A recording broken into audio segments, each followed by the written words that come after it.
Black Star Network is here. Hold no punches! I'm real revolutionary right now. Support this man, Black Media. He makes sure that our stories are told. Thank you for being the voice of Black America, Roland. Stay black. I love y'all. All momentum we have now, we have to keep this going. The video looks phenomenal. See, this difference between Black Star Network and black-owned media and something like CNN. You can't be black-owned media and be scared. It's time to be smart. Bring your eyeballs home. You dig?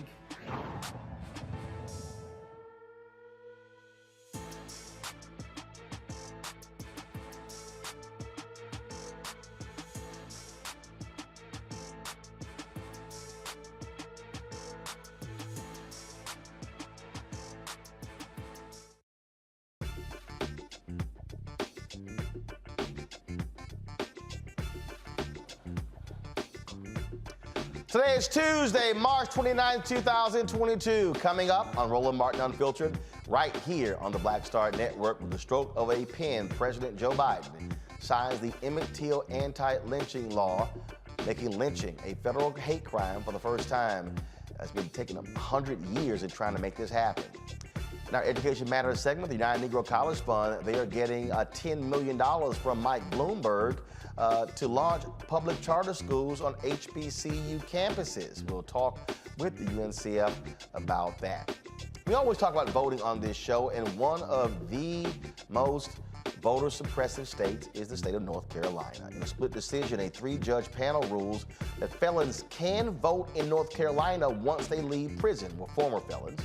We'll discuss this groundbreaking decision with a North Carolina lawmaker, a voting rights reporter, and an attorney who is on the front lines as a defender of voting rights. Louisiana Supreme Court says that Black Lives Matter activist Ray McKesson can be sued by a police officer who was injured during a 2016 protest. He'll join us to talk about that court decision.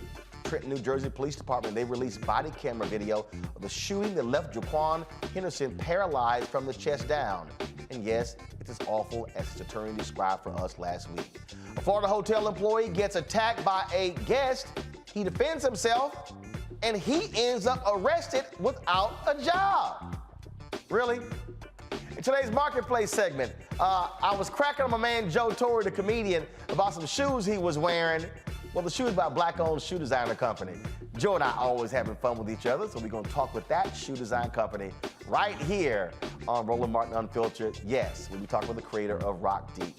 And yes, the fallout continues when it comes to Will Smith and Chris Rock. We're going to give you the latest on that as well. It's time to bring the funk on Roland Martin Unfiltered on the Black Star Network. Let's go. He's got it. Whatever the biz, he's on it.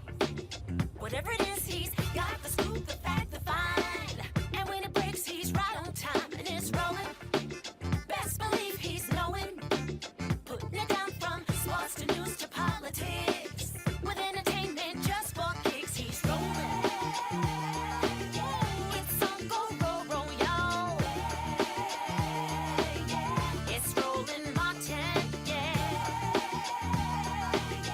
Rolling with Roland now.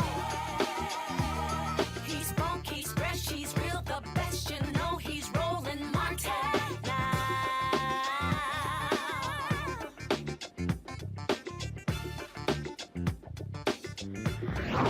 Martin. Folks, North Carolina ex-felons can vote in state and local elections as a result of a 3-judge panel ruling the law prohibiting them from voting was unconstitutional and discriminated against black voters. This law would restore the voting rights of thousands of North Carolinians. Sam Levine, a reporter for The Guardian, joins us from New York. North Carolina State Representative Amber Baker joins us from Winston-Salem, and Mitchell Brown, counsel for the Southern Coalition for Social Justice, joins us now from D.C. Glad to have all three of you here. Sam, it was your tweet that I saw with regards to this particular story. Out of all the states that we have been covering over the last, I dare say the last decade, dealing with voter suppression, there's been no state that has been more heinous than North Carolina, where Republicans have been doing all they can to suppress voting rights because they are still pissed that then Senator Barack Obama won North Carolina by 14,100 votes in 2008, and they have been making it clear they do not want to see that happen again. Sam? Yeah, well, this is a hugely consequential ruling in North Carolina. It's estimated that it will affect up to 56,000 people who are convicted of a felony but who are on probation or parole. And that's just a staggering number. And what's so striking about this law is that it very explicitly has racist roots. It's very clearly a law that was designed in the late 19th century as a way of disenfranchising Black people in North Carolina after the passage of the 15th Amendment, which said, you can't explicitly disenfranchise someone based on their race. So you started to see southern states passing laws that disenfranchised people if they were convicted of crimes, and the crimes that people were being convicted of were designed so that they would catch up Black people in them. So this is a law clearly with a very racist legacy that today, here we are in 2022, is being struck down, and it will have very significant effects in North Carolina. The thing that I think is really huge here when you talk about this here, Mitchell, is I think about Louisiana. 3 years ago, law struck down. They provided voting rights to formerly incarcerated 36,000 people impacted. What happened in the election in 2020? Governor Bill Edwards, Democrat, was reelected. He won by 30,000 votes. Not saying that was the difference, but the bottom line is here. He got a whole bunch of Black votes that put him back in office. And so when we talk about the margins, we talk about close elections. Sherry Beasley in North Carolina lost by 400 votes to be the Chief Justice of the Supreme Court. She's now running for the United States Senate. This is why this matters, because this decision could determine future elections. Absolutely. As you said, Sherry Beasley lost by 400 votes in the last election. And if this law, which allows folks who are formerly incarcerated who may have a felony record to vote, that's 56,000 votes. I remember during the canvass process 2 years ago, when Sherry Beasley was running, that there was an issue with counting all the votes.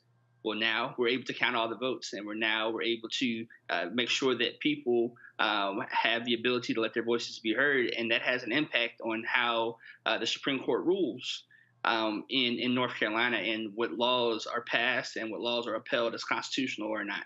And all that has an effect on how we live our daily lives in North Carolina. Representative Amber, first and foremost, let's just be real clear, Representative Amber Baker. You know what it's like dealing with Republicans in the North Carolina legislature. Just give folks an understanding of the hell y'all have had to deal with over the last decade, more than a decade, of Republicans doing everything they can to screw over Black voters and other voters in North Carolina.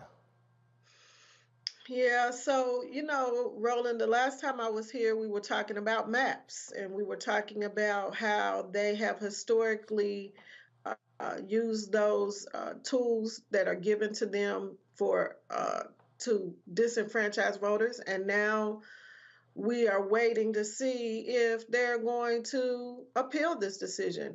As a first-term legislator, I've stood on that floor, and they're mean. They're mean-spirited. They do what they do all in the name of Christianity, and they talk down to us as if we are stupid, and they do not really respond well when you come in and you're articulate and you're well read and you're prepared for a debate on bills, oftentimes that they don't even write. So they don't know what's in the bills. And so you have skilled individuals that serve on the Democratic side. You have retired judges. You have educators like myself. And we are never, ever consulted on issues that are relevant to the bills that they are passed. So they are running scared. And again, we won a decision very narrowly. But again, I say, if you don't think that voting has consequences, this is another instance where it is clear if we don't vote and vote all the way down the ballot, this could have had a very different outcome. Sam, what people also have to understand is that Republicans have used North Carolina as the laboratory for voter suppression. So when the actions are taken there, all of a sudden we see them pop up Florida, Mississippi, Alabama, Tennessee, Georgia, other states as well. But what we have seen, to the point Representative Baker just stated, because of the power of voting, because of Moral Monday, because, frankly, Reverend Barber, the NAACP, causing white folks in North Carolina to wake up, you see them clawing back. So the reasons Democrats now have a 4-3 majority on the state Supreme Court, and the state Supreme Court has been ruling against them. You've had the federal courts who said it was a laser-like targeting of black voters that peeled back the voter ID law. I mean, we can go on and on and on. And so we've seen a very smart electoral strategy in North Carolina and a legal strategy that has been able to fight back these the efforts of these Republicans in North Carolina. Yeah, I think this case is part of what we've seen over the last few years, which is a concerted effort to use state courts and state constitutions to protect the right to vote. That's been used quite extensively in litigation over gerrymandering in North Carolina and elsewhere. But in this case, we're seeing plaintiffs in this case relying on the free elections clause in the North Carolina Constitution, the equal protection clause in the North Carolina Constitution, and really a recognition that state courts can play a critical safeguard in around voting rules. And I think it also highlights, as you were mentioning, Roland, the importance in voting in elections for local judges and for the state Supreme Court. I think it's more than likely that this is a case that will ultimately be decided by the North Carolina Supreme Court, where Democrats currently have a majority. You mentioned that there was a race 2 years ago that was decided by just a couple hundred votes. And these are not elections that people typically pay attention to. They don't get the attention of a congressional race or a presidential race or a gubernatorial race. But they're really races at the end of the day that really, really wind up having a profound impact on voting rights and American democracy. The legal strategy that I talked about there, Mitchell, really is important because, and I remember having a conversation with Reverend Barber about this, when they were fighting the gerrymandering issue, he and others told the white lawyers there, don't try to make this about political gerrymandering, make it about racial gerrymandering. What ended up happening? John Roberts-led Supreme Court said the case that came out of Wisconsin, oh, we don't have any authority when it comes to political gerrymandering. And so what happened in the state there in North Carolina, it was overturned because of racial gerrymandering. This is also an example of how you properly listen, you use race when it's there, and you listen to black people and black lawyers to understand how to fight these efforts. And so in this case here, for them to say it specifically impacted African Americans, that's a huge part of this ruling. It's a huge part of this ruling. And Roland, you brought up a really important point that, you know, it's all about race. At the end of the day, North Carolina has a robust history of voter suppression. And all of these voter suppression laws come together to impact us one way or the other. You look at the court talked about the election of judges locally in the late 1800s and how they took away local control from the counties, but then said, hey, if you want to be reenfranchised, you have to go before the judge. And who picks the judge? The legislature. That did not have the best interest of black voters in mind. And if you fast forward to today, you know, this is a great ruling and it opened up the floodgates of voting. But they said we're either going to bar you from voting, but even if you can vote, we're still going to put things in your way in order to prevent you from voting, whether that be voter ID laws that were struck down by both the federal court and the state court, or redistricting and making sure your vote is not weighted as much as others. Roland, UNI's fraternity has a statement that says a voteless people is a hopeless people. And I think this ruling and what we're seeing from the court is a lot of hope is being given back to people because they have the right to let their voices be heard. Absolutely. Representative Baker, what do you need from those who are watching and listening moving forward? Because there still are lots of efforts there. The Republicans are throwing up to stop folks from being able to vote in the midterms that happening in 2022, but also looking towards 2024.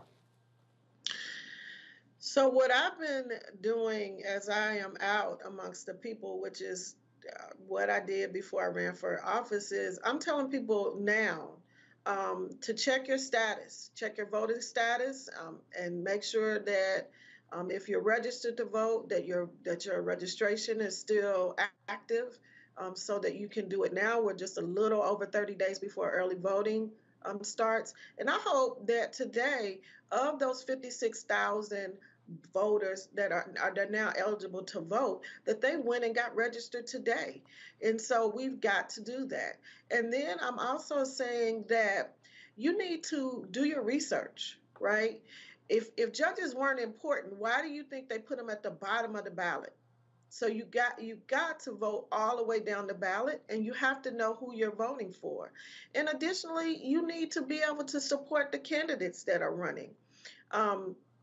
This is not a plug for any particular political candidate, but it takes money to run. And here in North Carolina, we are considered part-time legislators.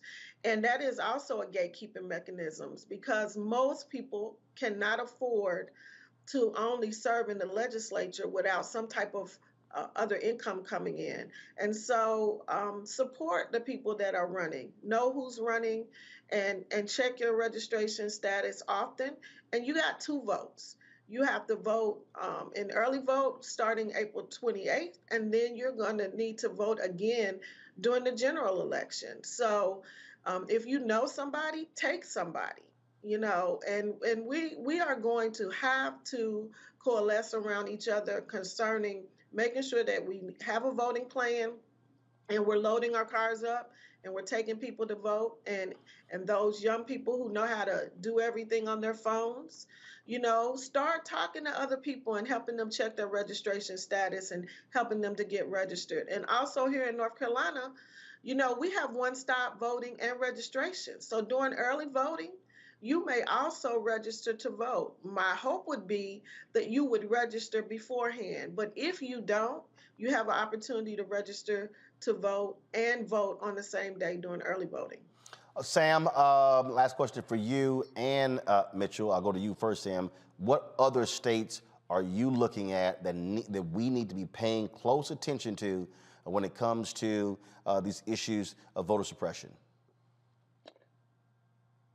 Well, looking across the country, I mean, it's really a mess when it comes to laws around felon disenfranchisement, like the one that was challenged in North Carolina. Tennessee has an enormously complex system that people with felonies have to go through to get their voting rights back. They have to submit a certificate that they have to get filled out by the Board of Probation and the clerk, and have to go through a very complex process. So that's another state that I have my eye on. But more broadly, I think, it's states like Florida, Georgia, Texas, all states that we've seen in the last year or so really pass new voting restrictions that seem backed by lies about the 2020 election, baseless claims of fraud, making it harder to cast a ballot by mail, creating law enforcement agencies that are empowered to investigate voting matters when there's really, really scant evidence of fraud.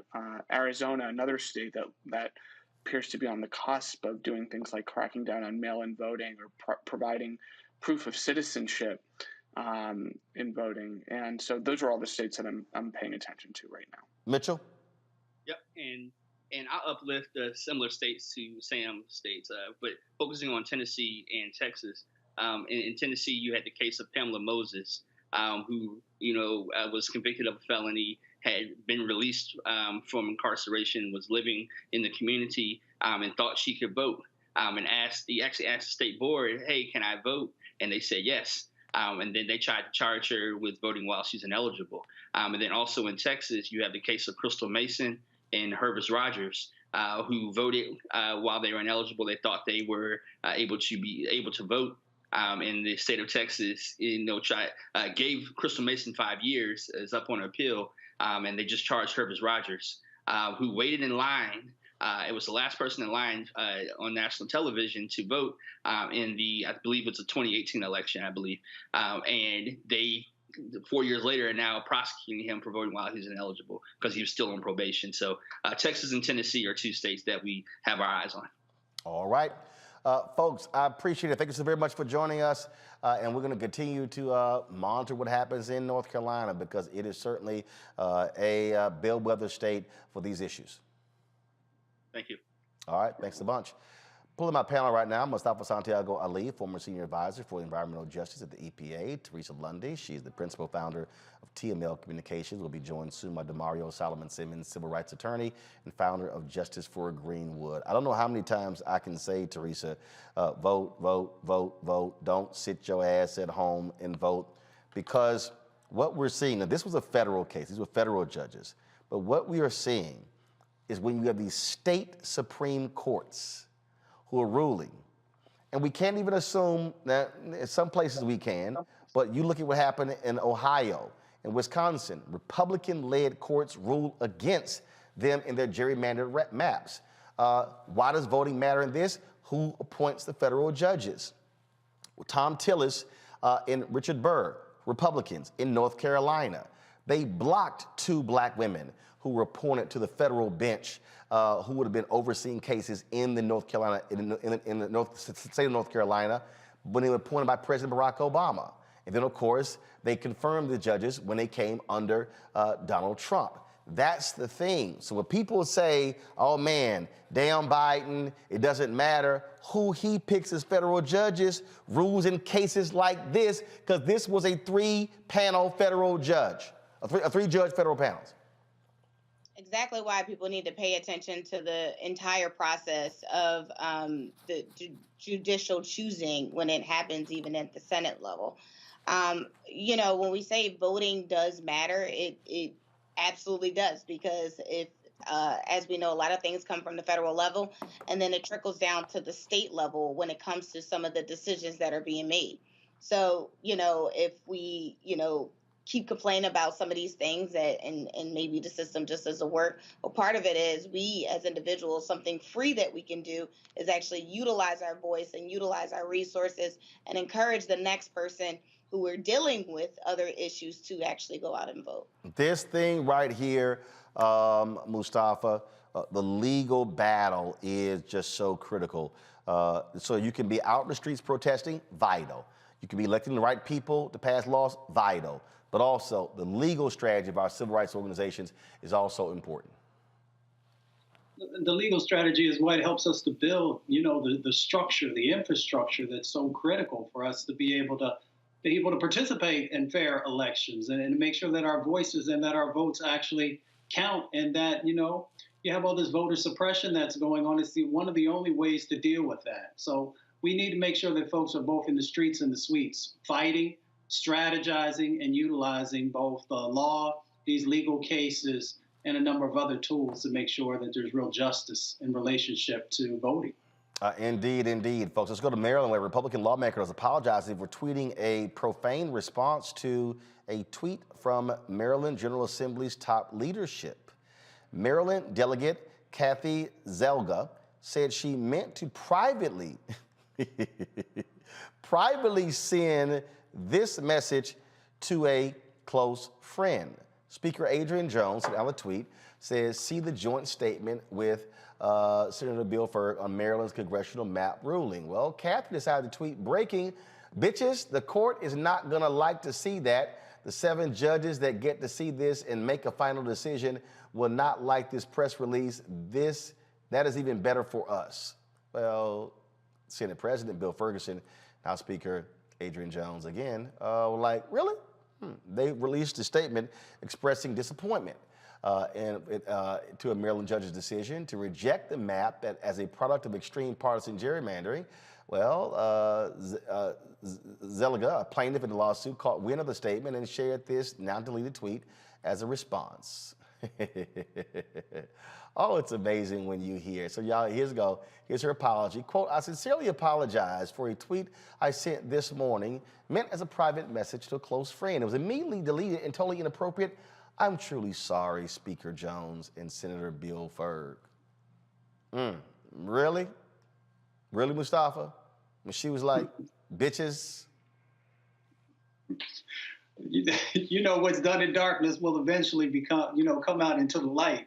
So she's just telling it like it is, and she got caught. So, the reality is we know there's a whole bunch of folks who don't care about what's going on in our communities, the struggles, the fights, all the work that we put into trying to make positive change happen. And they often, then they get caught. There's all kinds of folks and all kinds of parties who have worn some sheets in the past. And those sheets sometimes, even though they might not have those hoods on anymore, the truth comes out in how they really feel. Teresa, at least she didn't say like the white woman federal judge in Louisiana that she took a pill that made it go racist. Apple, the tweet probably could have been to someone else. We don't know. Apple has been playing tricks and software updates. But if that's her story, that's her story. I think, the Oscars has definitely given people a lot of courage to see what they can and cannot do and what their precautions are. So hopefully she'll be a little bit more sensitive in the future, but, it's exposed, though. Yes, it is. All right, folks, when we come back on Roland Martin Unfiltered, we're going to show you today's signing of the Emmett Till Anti-Lynching Act at the White House. And before I do that, though, several people, a number of people have been writing. First of all, send us checks and money orders, of course, supporting the show. Jay Neely said, I'm just trying to contribute. Thank you for great information. I appreciate that. While I'm reading this here, folks, put up the graphic where people can support the show. If y'all want to support us in what we do by joining our Bring the Fan Club, of course, we revealed last night we're providing an internship to the North Carolina A&T student who lost the internship at the Black News Channel. There are 3 other students, as she told us, 3 other HBCU students who got paid internships. I'm trying to get their names so we can also bring them aboard. So your contributions make it possible for us to do this, to have paid internships for HBCU students. And so you can support us by joining our Bring the Funk fan club. There's no minimum limit. We ask $50 each from folks. That's $4.19 a month, 13 cents a day. And support us. Some people have given less, have given more. We appreciate every single dollar. But it's P.O. Box 57196, Washington, D.C. 20037. Cash App is $RM Unfiltered. PayPal is R Martin Unfiltered. Venmo is RM Unfiltered. Zelle is Roland at RolandSMartin.com. Someone else wrote, leave the graphic up, please. Roland Martin and staff, everyone that makes this program work, keep up the good work. Reporting the facts to the viewers, this is a donation. Also, enclosed is $30. I support your new program. Keep up the good work. And I really keep up the good work. I really enjoy your news show. And so I can't make out the last name there, but I certainly appreciate it. Let's see here. I'm going to read 2 more before we go to a break. Thank you, Dr. Roland Martin, for being and giving a voice to us black people. Take care, Miss Bernice Parrish. Here's my $5 towards my bill of $50. She said 50 minus 5, 45 due. So I appreciate that. And then let's see here, Beverly Singleton. Let's see here. She said, just took a look at the date of this money order. July is moving towards that date again. I'm trying to re-up for the cause. And so she said, you're shunning us folks that ain't with that Cash App stuff.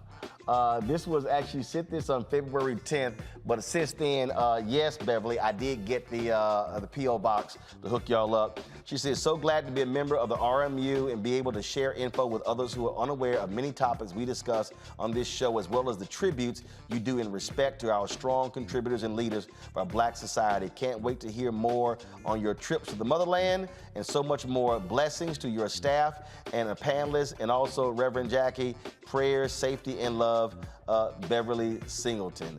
And then she did say, see, I can be helpful in the midst of fussing. So y'all, we do have that. So if you don't want to give via Cash App, PayPal, Venmo, Zelle, y'all can send us a check or money order. P.O. Box 57196, Washington, D.C. 20037. We'll be right back.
Now, did you ever want to do a soap opera? I did it before, Another World. I did it years ago.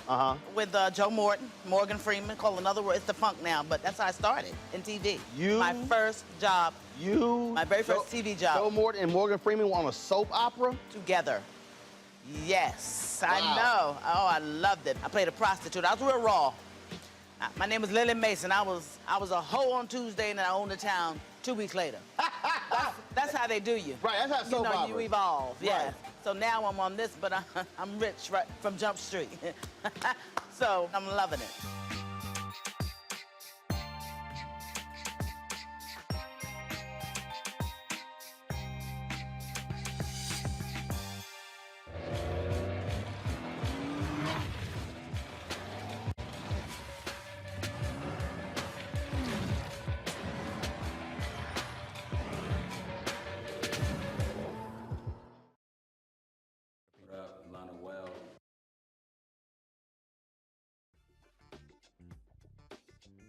Hi, y'all doing? It's your favorite funny girl, Amanda Seals. Hi, I'm Anthony Brown from Anthony Brown and Group Therapy. What up, Lana Well, and you are watching Roland Martin Unfiltered.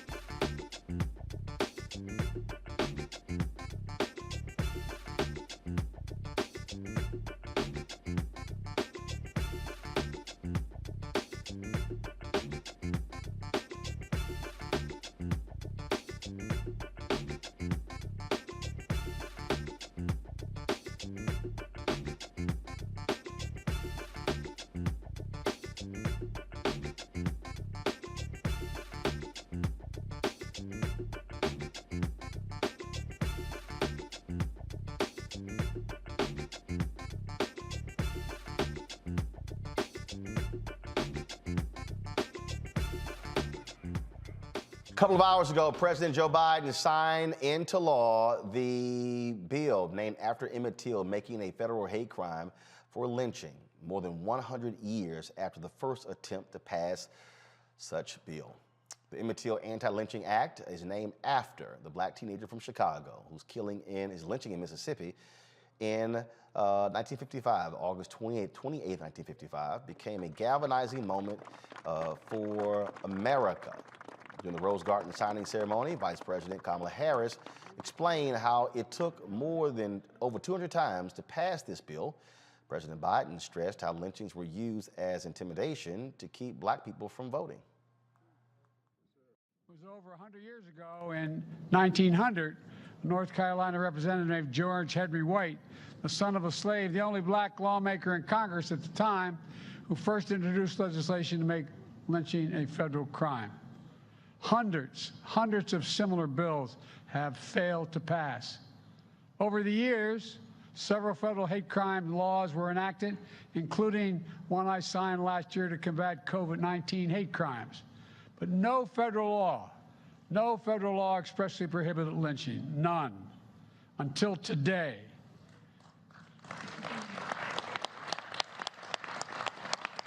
One of the leading chronicles of our history of the lynching is Brian Stevenson, who happens to be a Delawarean from my home state, who wanted very much to be here today, but he could not.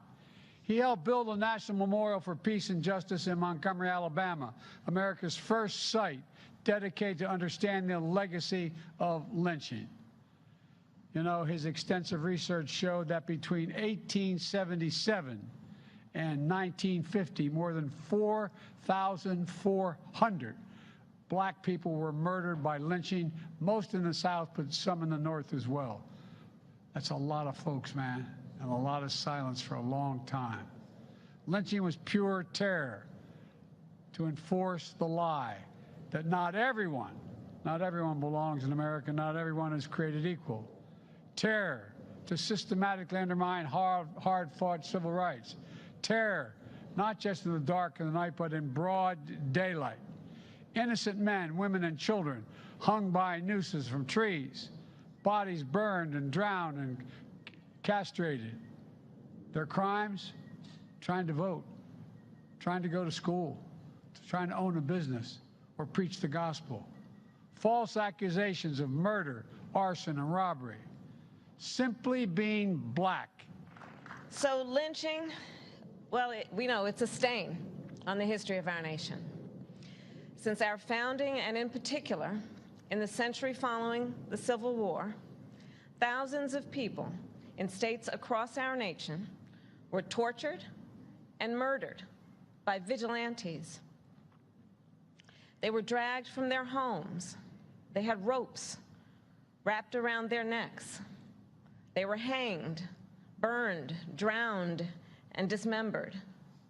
Often, as the president said, as their families were forced to watch, and as crowds gathered to spectate. These lynchings were motivated, of course, by racism and meant to cause terror. They were acts committed to secure political and social control. But they were not designated crimes by the federal government. Lynching was not considered a crime by the federal government. Legislation to make lynching a federal crime was first introduced in the United States Congress in the year 1900. It failed. In the 122 years since, anti-lynching legislation has been introduced to the United States Congress more than 200 times, advanced by leaders such as James Weldon Johnson of the NAACP, and of course, the phenomenal Ida B. Wells. Those who courageously knew what had to be done and were undeterred. And when we speak of Ida B. Wells, let's understand the courageous nature of that incredible American who used her skill, her profession, her calling as a journalist, as President Biden noted, to help open the eyes of our nation to the terror of lynching, which speaks, of course, to the role that we have known also historically. I'm going off script for a moment, about the importance of the black press and the importance of making sure that we have the storytellers always in our community who we will support to tell the truth when no one else is willing to tell it. Folks, of course, this is an historical bill. The new law makes it possible to prosecute a crime as a lynching when a conspiracy to commit a hate crime leads to death or serious bodily injury. DeMario, your thoughts on this law finally coming to fruition? Hey, Roland, good afternoon, good evening, good to see you and the panelists. Look, they invoked my mentor, Brian Stevenson, and I know he's worked on documenting lynchings, and I know people have worked for over 100 years to get this done. I'm glad it happened, but I'll be frank and honest with you. We need voting rights. We need a George Floyd Policing Act. We need executive orders dealing with qualified immunity, dealing with reparations for the Tulsa Race Massacre. Hey, we're trying to get the judicial DOJ to investigate the Tulsa Race Massacre. We got 3 living survivors that I represent who have not received any form of justice, any one penny. So while this is something to be celebrated, I don't have any issues with that. We got so much more that's impacting our lives on a daily basis. Millions and millions of our people each and every day that has not been dealt with. And that's what has me a little muted in the celebration today. Well, Mustafa, there are some who say, well, this is just a ceremonial bill when it's not. It's another arsenal. It's another piece of weaponry that can be used by federal law enforcement when you have hate crimes. Without a doubt. I mean, it's a critical, I hope folks understand how important this is. Yes, it took, over 100 years to get it in place. But when prosecutors are trying to figure things out, they go into their toolbox. And this is another tool that folks will be able to have to bring people to justice. Not just bring people to justice, but also to let folks know that if you are going to conduct this type of behavior, if you're going to take somebody's life, that there are going to be significant charges that are going to be a part of it. Now, the one thing that we still have to continue to work on is the fact that we will see folks who we know were lynched, and sometimes there will be these other descriptors that they try to take their life or a number of other things. So I think that we still have work to do in that space to make sure that there's real justice. But I'm glad to see that we now have this additional tool to hold people accountable. Teresa? And also, yeah. Teresa, who was there? There were, first of all, descendants of Emmett Till, as well as Ida B. Wells Barnett, of course, who was very well known for her anti-lynching writings. They were also present at today's ceremony. Yeah, and symbolism matters, especially in this case. Listen, I am very excited that it did happen. Honestly, the timeline really doesn't matter to me because it is going to go into the next generation. And so when, some of these hate crimes are coming up, as Mustafa said, prosecutors will be going into their arsenal to see what they actually can do. So it is an exciting time. I'm glad, Vice President Kamala Harris actually had the opportunity to co-sign this bill while she was in the Senate. And now we see, the results as VP bringing it across the finish line. Absolutely. And look, we're operating now in a world where you have people who are trying their best to deny what's really happening in this country. The Legal Defense Fund, NAACP Legal Defense Fund, tweeted this video about a couple of minutes ago where they said after just 2 hours of debate, South Carolina legislators voted to advance a new anti-truth bill closer to becoming law. And one of the state representatives, Annie McDaniel, she criticized them, saying, why is it that y'all are so quick to pass this law? Listen to what she had to say. I would be very distrue to who I am if I didn't acknowledge the fact that we are advancing a bill regarding times in our history that might be taught that caused a lot of unrest regarding 5 bills, which turned into this one bill. And the bill is being advanced with the total racial split on this committee.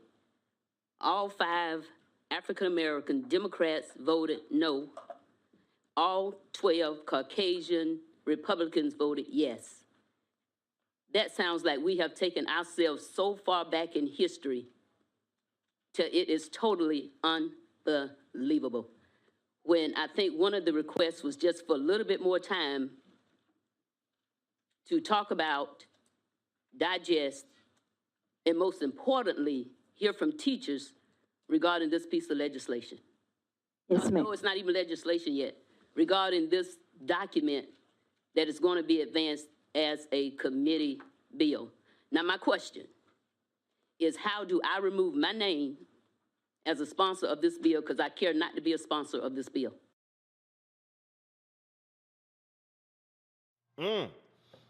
This is what we're dealing with, DeMario, all around the country, where you have these Republicans And I warned everybody when they were attacking critical race theory, they were not talking about critical race theory. They were talking about anything that dealt with race, equity, and inclusion.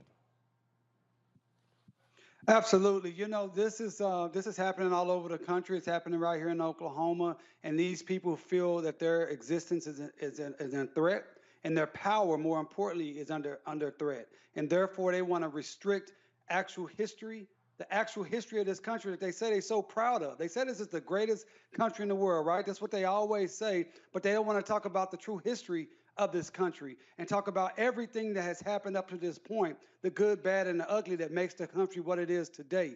And so I appreciate that representative saying, look, I don't want to have my name on it. I don't have anything to do with it.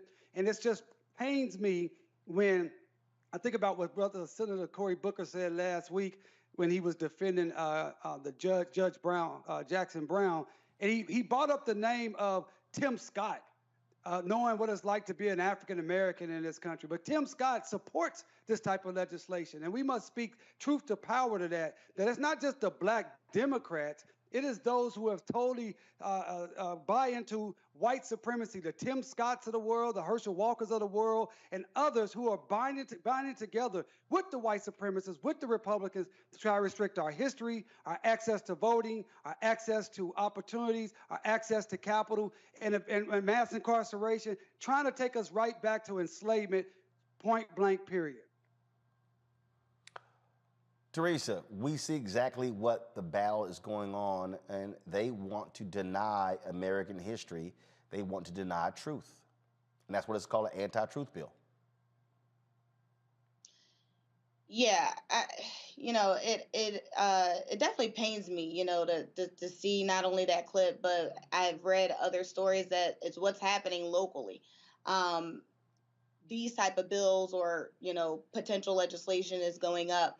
And no one really wants to have a conversation about the real details about, I don't even want to say critical race theory, it's about our history and the injustices thereof. Because I read another piece that had to deal with, if we actually start recognizing that we actually committed these sins, we will have to pay for it in the long run. And so we start to see all of these countermeasures that go against, us telling our history and us telling our story. So it's disappointing, but I think, again, why elections matter and the right elected official matters, that, it's just disappointing. Well, again, we have to be aware of exactly what the strategy is. Mustafa, this is all about white grievance. That's what this is all about, white grievance. Exactly. And it is the whitewashing of history so that you can then manipulate policy, so that you can hold on to power, and so that you can garner more resources for yourself and the communities that you come from. And and that's the whole game plan here. When they can eliminate the truth that has happened in the past, then it's easier to create the mis and disinformation so that you can move your agenda forward. And that's what this is all about. It is indeed. All right, folks.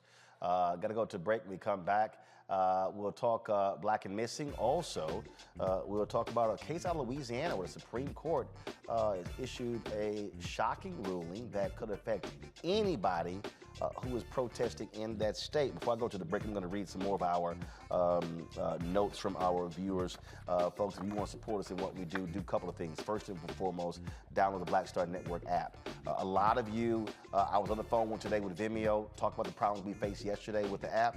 We're investigating exactly what happened, but you can download on your Android phone, Apple phone, Android TV, Apple TV, Roku, Amazon Fire, Xbox One, Samsung Smart TV. Join our Bring the Funk fan club, of course. You can join us, send a check or money order to P.O. Box 57196, Washington, D.C. 20037. Cash App is $RM Unfiltered. PayPal is R Martin Unfiltered.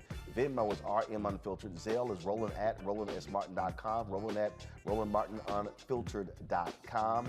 And so we want to thank Kim Lacey, Keith Lewis, as well as, let's see here, Janetta Sanders Cook, for giving during the show. We also have Sean B. As well, Doris Walker via Zelle. Thank you so very much. I want to thank all of you. Let me also just read some of these messages here. Congratulations, Black Star Network. I love what you're doing. Keep showing us who we are, who we should be. God blessings, Pamela. Pamela, thank you so very much. Also, a note here, Roland, just to say thanks to give and my continued support for all of you, and all you do to keep us informed. I've enclosed $50. Gloria Farlow looks like. So Gloria, I appreciate that. Let's see here. Keep on, Roland Martin, telling the truth for our people. Also, Happy New Year, Michael Hayward, who also contributed to the show as well. Let's see here. My girl Dr. Sheila Brooks and Rodney Brooks sent us this card. Y'all take a shot of this. You are a Black History fact in the making. That was the card they sent. Congrats on the Black Star Network, so well deserved for the two of you. Thoughts. Two of our favorite couples in the world. And then the card says you're on the come up and making sure others are coming up with you. That's power, that's grace, that's love. Love you much. Hugs and big hugs from Dr. Sheila Brooks and Rodney Brooks. And Sheila contributes $1,000 every year to us, so we appreciate that. Last card, well, it's that time of the year again. We're so happy for you and the Black Star Network. Praying for continued success and good health. As a membership, Claudia and Rosemary Cleveland from Colorado. Also for our daughters and family out of Crowley, Texas. Chandra Carradine and family out of Birmingham, Alabama. Is it Arima or Crema Granger and family? Take care, Claudia and Rosemary Cleveland. And so we appreciate y'all's support as well. Folks, thanks a bunch. We appreciate it, folks. We'll be back in a moment.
On the next A Balanced Life, as we grind down to the end of another long winter, it's easy to slip out of balance and into the foggy doldrums. On the next A Balanced Life, ways to push through the gray days until the warm days of spring arrive.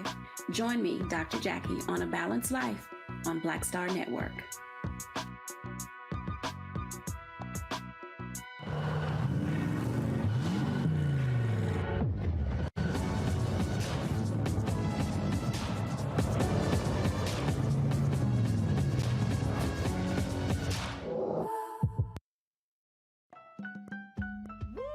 We're all impacted by the culture, whether we know it or not. From politics to music and entertainment, it's a huge part of our lives, and we're going to talk about it every day right here on The Culture with me, Faraji Muhammad, only on the Black Star Network. What's going on? This is Tobias Trevelyan. Hey, I'm Amber Stevens-West. Yo, what up, y'all? This is Jay Ellis, and you're watching Roland Martin Unfiltered.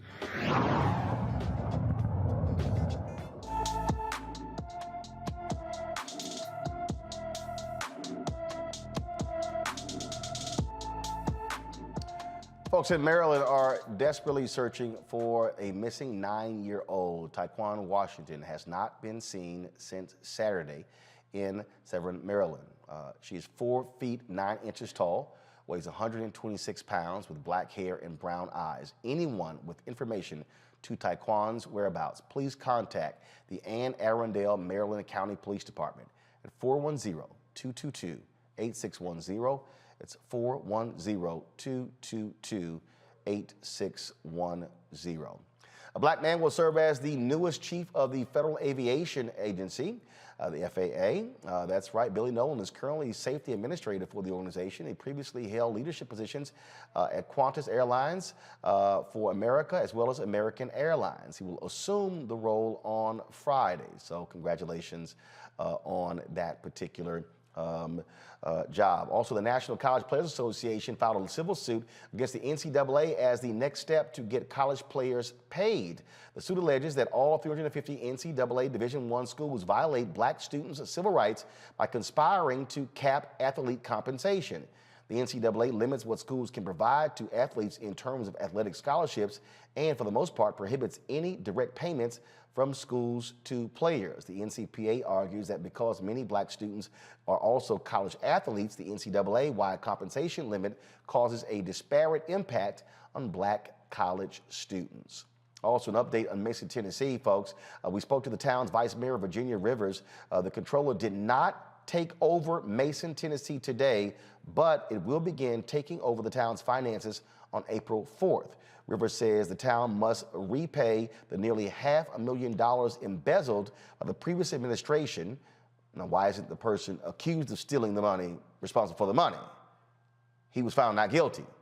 The town's monthly payment of that debt was lowered from $22,134 to a little over $9,500. They have 27 months to complete all payments. Once the controller takes over, the town must get permission to spend anything over $100.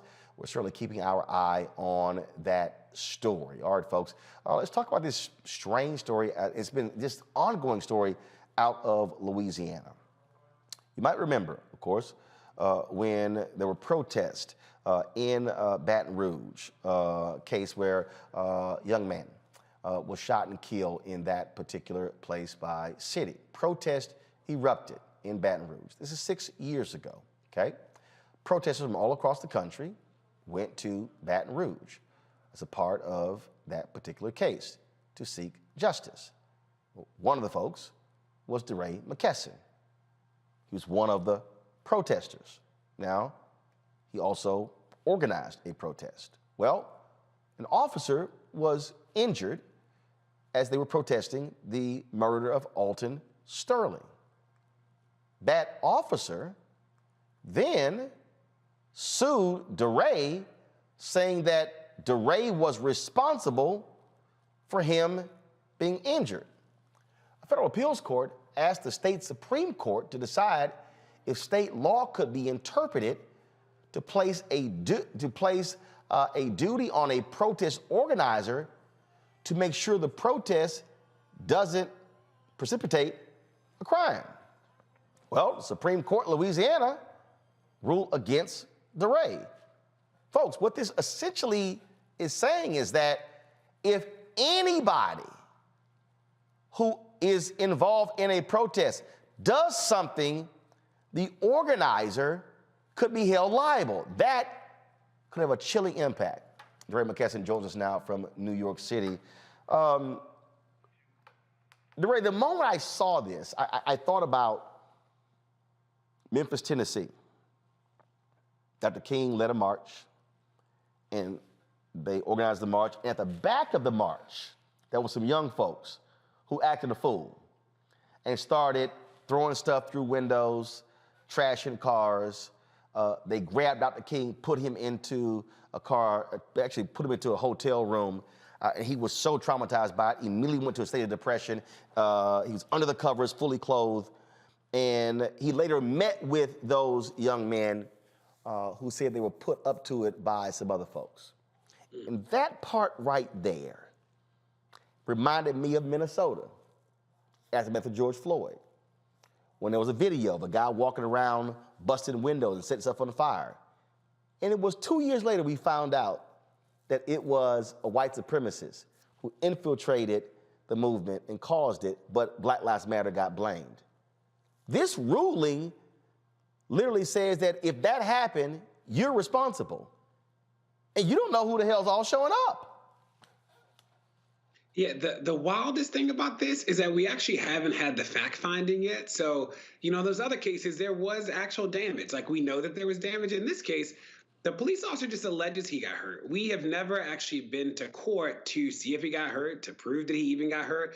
So I'm not even clear that there are real damages here. I was in Baton Rouge for 3 or 4 days at that, in the end. When I originally got down there, I got arrested so quickly. The police told me to get out of the street. I got out of the street. They arrested me anyway. I got arrested so early in the protest that I don't know what happened that night. I was in police custody for the next 17 hours. And then I get out. I actually got sued by a handful of police officers. They all got dismissed at the district court, which was great. This guy appealed. He won at the court. He won on the appeal. And then we go to the U.S. Court of Appeals, and they issue 4 separate decisions, unprecedented. That goes to the United States Supreme Court. The U.S. Supreme Court sort of punts to the Louisiana State Supreme Court around these 2 questions that first get raised at the Court of Appeal, the Fifth Circuit Court of Appeals. And we had hoped that the Louisiana State Supreme Court would rule in our favor, because it is such an incredible ruling to not rule in our favor, and then we're here. So this would essentially make any protest person, forget leading, because I didn't even plan the protest in Baton Rouge. I was just there. I was there helping them out. I was helping manage some of the messaging, sort of, but I was not one of the protest leaders. I had no insight about the route. So you didn't call for the protest, you didn't organize it, you just attended it. So I met with some of the protest leaders the day before, so I knew it was going to happen, but I was not one of the planners. I wasn't even one of the actual leaders leading people. I mean, I had and have a big social media presence, so I was potentially helping guide people know where to go and not go because of social media, but this wasn't an event that I planned. There are protests that I helped plan, that I came up with the idea, that I organized the logistics. This wasn't one of those. So how are you getting sued? So what? Thousands were there, and it's just you? Yeah, he's suing me because I was the name in the face, because my arrest was national news, and there was a whole moment around the arrest. And I did sue the Baton Rouge Police Department. I led a class action lawsuit against the police. We won. It was the first class action lawsuit in the protest to sue the police for misconduct, essentially. So I think that the police were pissed. I think that the people in Baton Rouge who were pro-police were pissed. I think that a lot of people were upset about the activism that moment spurred, but I don't even know if John Doe was actually even hurt in the process, which is really wild. So I think I'll be fine. I have incredible lawyers, but the precedent that this sets is really chilling. And that's the point there, because literally, when you're organizing a protest, you don't know who the hell shows up. It's not like there's a check-in process and you're taking down names, cell phone numbers, date of birth, social security number to know all who is there. And even if you did all of that, anybody can literally join the protest. And if somebody leaving that protest goes and does something and punches a cop or throws something through a window, what? The cop then goes, y'all who were on stage, it's your fault because you brought these people here. And there is, the reality is that there is Supreme Court precedent from the 60s, from the sit-ins, that protects protesters from lawsuits like this. We were shocked that there was so much confusion about that at the Court of Appeals. When we go to the Supreme Court, when we went last time to the Supreme Court, we anticipated that they would just very clearly rule in our favor, because the precedent that the Supreme Court has established is actually pretty clear. And instead, they sort of punted on having to make a ruling about the First Amendment, and they deflect to the Louisiana State Supreme Court. The Louisiana State Supreme Court had a chance to just make this all go away. So the Supreme Court would not want to wade into it. I don't think that those Trump appointees want to come out with a ruling about the First Amendment. The hard thing is, if this becomes the law, then the January 6th people, Donald Trump, a whole lot of all the abortion clinic people, all of those people suddenly become civilly liable for anything happening at those rallies. And I think that the Supreme Court just didn't want to wade into it, but here we are. And it looks like they will have to wade into it. We will probably lose again at the Fifth Circuit, where we lost 4 times last time. And I anticipate that we will probably have to take this back to the Supreme Court. Questions from my panel. DeMario, you first. Well, I think the issue is here that laws have been utilized to oppress our people from day one. So the same way we saw white, poor Republican voters not vote for Medicaid expansion, not vote for all type of programs that would help them, I don't think they care that this law is going to hurt them. And I'm very concerned for First Amendment protections as a civil rights attorney. I'm very concerned for you, my brother, who, they would try to hold you liable personally, attorney's fees and all of that. We have a 6-3 Supreme Court that is I ain't gonna say conservative, racist. We have a racist Supreme Court that is trying to submit white minority rule here in America. This is a part of it to make people afraid to dissent. I mean, we also have, when you couple what this law is doing with what they're doing state by state by making it legal to actually run over actual protesters and make that legal. When you put all that together, they're trying to make sure that they make sure people are afraid to protest and have dissent. This is a very, very scary scenario here. I'm going to be paying a lot of attention to this case. I'm glad you have great, powerful lawyers. I'm glad you're doing this public relations right now because people need to know about this, and I'm wishing you all the best for you and for our community. Thank you. Teresa. Yeah, well, I'm sorry that you're going through this, but I do see this as a nationwide example. So unfortunately, you just have to be the face of this movement right now in order to contradict some of the issues that are happening. So, yeah, I mean, I don't really have a question for you, but I did read the story earlier, and I was just enthralled about what's going on with you. It's just interesting here, but good luck. Mustafa? It is wild, too. You know, we've been doing I'm sorry, go ahead. It's been a long road. Mustafa, go ahead. Ray, thanks for everything that you do. I think the most important question is how can so many of us be supportive of you and addressing this situation that's currently going on? You know, at this point, I think this really is in the hands of the courts, that the lawyers, the ACLU is co-counsel, David Goldberg, Supreme Court lawyer, he was the lawyer in Louisiana. He has been one of the Supreme Court lawyers who's working on this too. So I feel good about them. You know, we've had, even the conservative people filed amicus briefs in support of us when we went to the Supreme Court last time because they get it. You know, you think about all the Westboro people who trip at abortion clinics when the people are outside yelling, all of those people would be liable if this actually became the law. So we'll see. You know, it's interesting to think about Louisiana, if the legislature can do something to affirmatively guarantee the right to protest, because that will be even more important in that state if the Supreme Court doesn't make a nationwide ruling that just makes it very clear. And I think that's that point right there that is important. And again, for people who are watching and listening, literally, this could apply to any protest. And that's the thing that folks have to understand. DeRay, we appreciate it. Thanks a lot. Thank you. All right, folks. This is, again, y'all might better pay attention because what's going on in this country, you're seeing a whole lot of this stuff, this mess happen, and you see the games that are being played over and over and over when it comes to our rights and our liberties. And so they only like the First Amendment, y'all, when they want to use it for their benefit. That's what's going on here, and we got to realize that. All right, folks. I do want to pick up yesterday. We went off the air last night, and that was that Chris Rock apology circulating around regarding what happened between him and Will Smith on Sunday at the Oscars. That apology was actually false.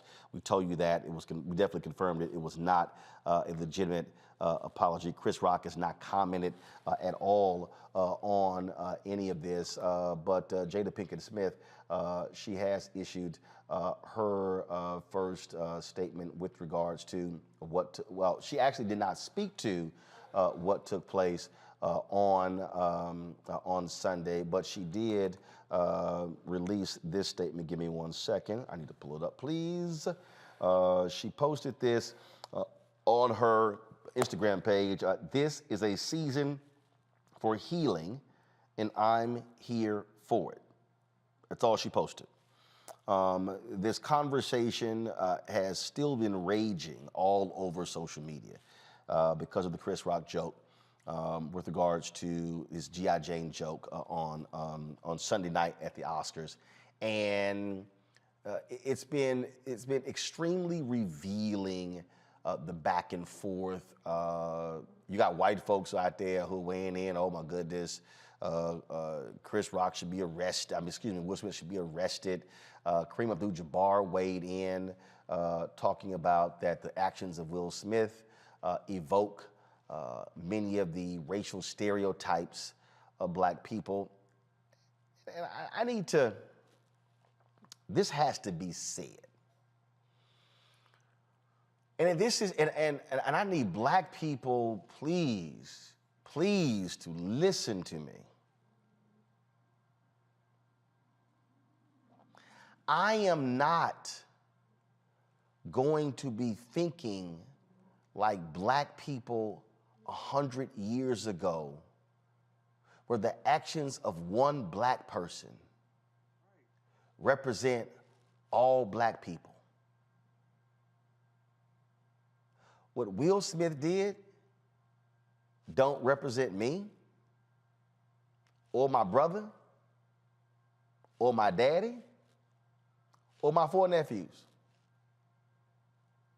And I think at some point, y'all have heard me say continuously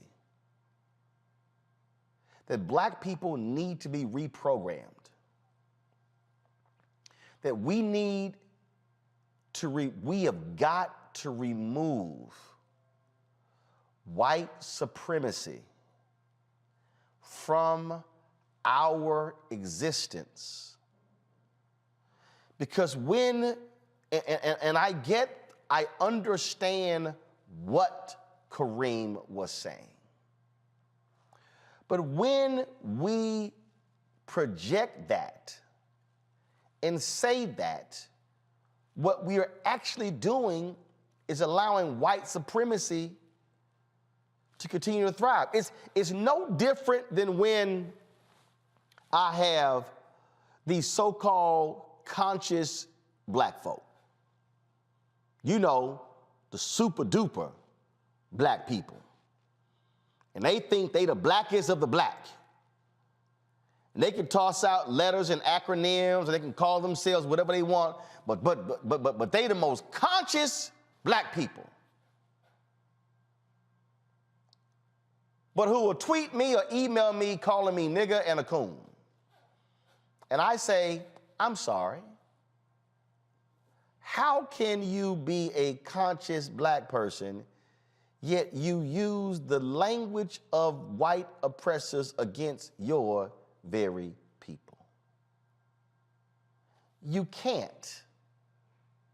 So you even using the language means your ass ain't conscious.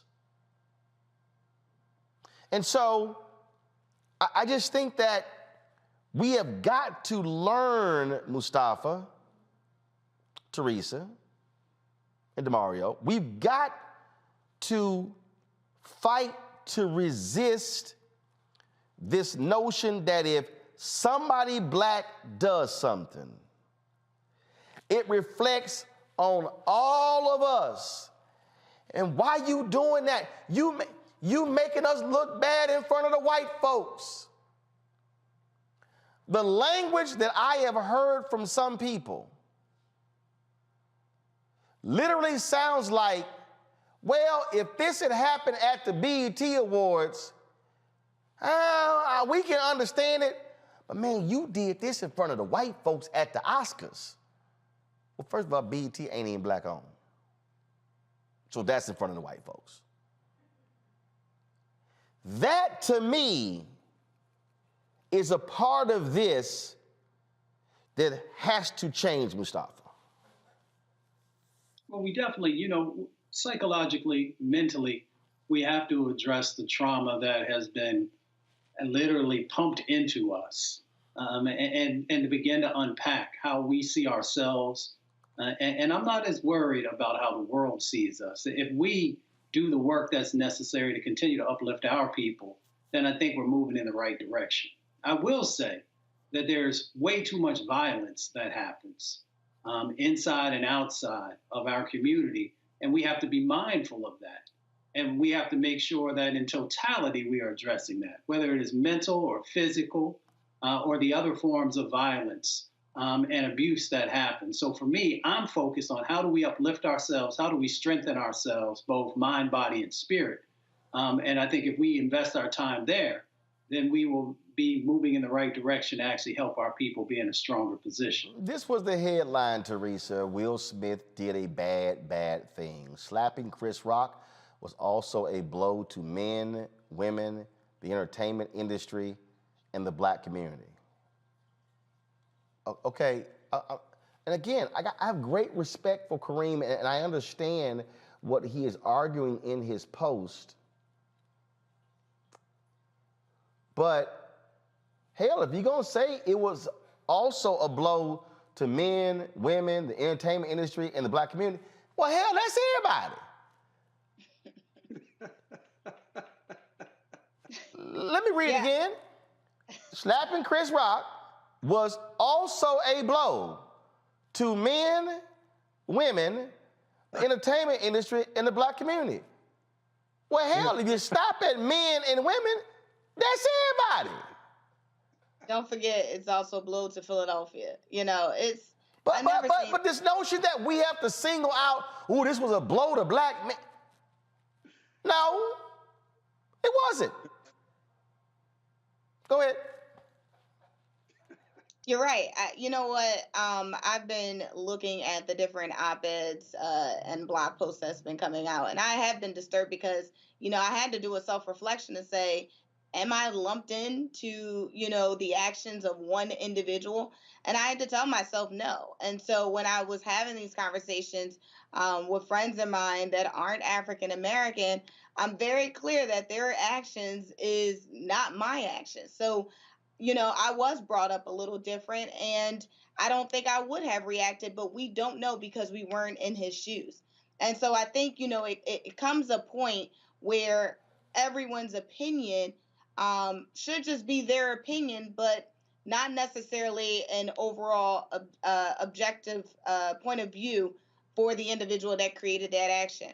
You know, we done seen so many memes that came out of this. You know, there was probably about 4 different articles that said this is a blow to Philadelphia, and, you know, this is the type of people that they raised. We have to be honest. Will Smith hasn't lived in Philadelphia for over 30 years. Sometimes he, you know, comes there for some of his projects, but he hasn't lived here. So part of it is, you know, it could be just wherever he was for 30 years. This could be a stake on LA, right? So, I mean, we can't just keep putting these tags on individuals. We just have to say, Will Smith did this because he felt this way. But I think, you know, putting this tag on an entire population also takes us back into this plantation mindset. Where we are only thinking of, you know, where, you know, if I mean, look, let's look at history, right?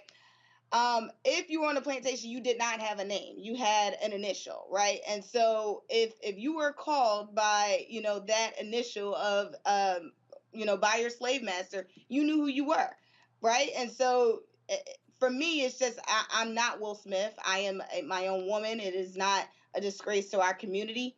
And I just hope as individuals, we can all do better. It doesn't matter the color, creed, or religion, or where they're from. So, you know, the thing here, DeMario, that I find to be interesting. So, okay, all right. So you had that statement right there. Well, then you had Alec Baldwin.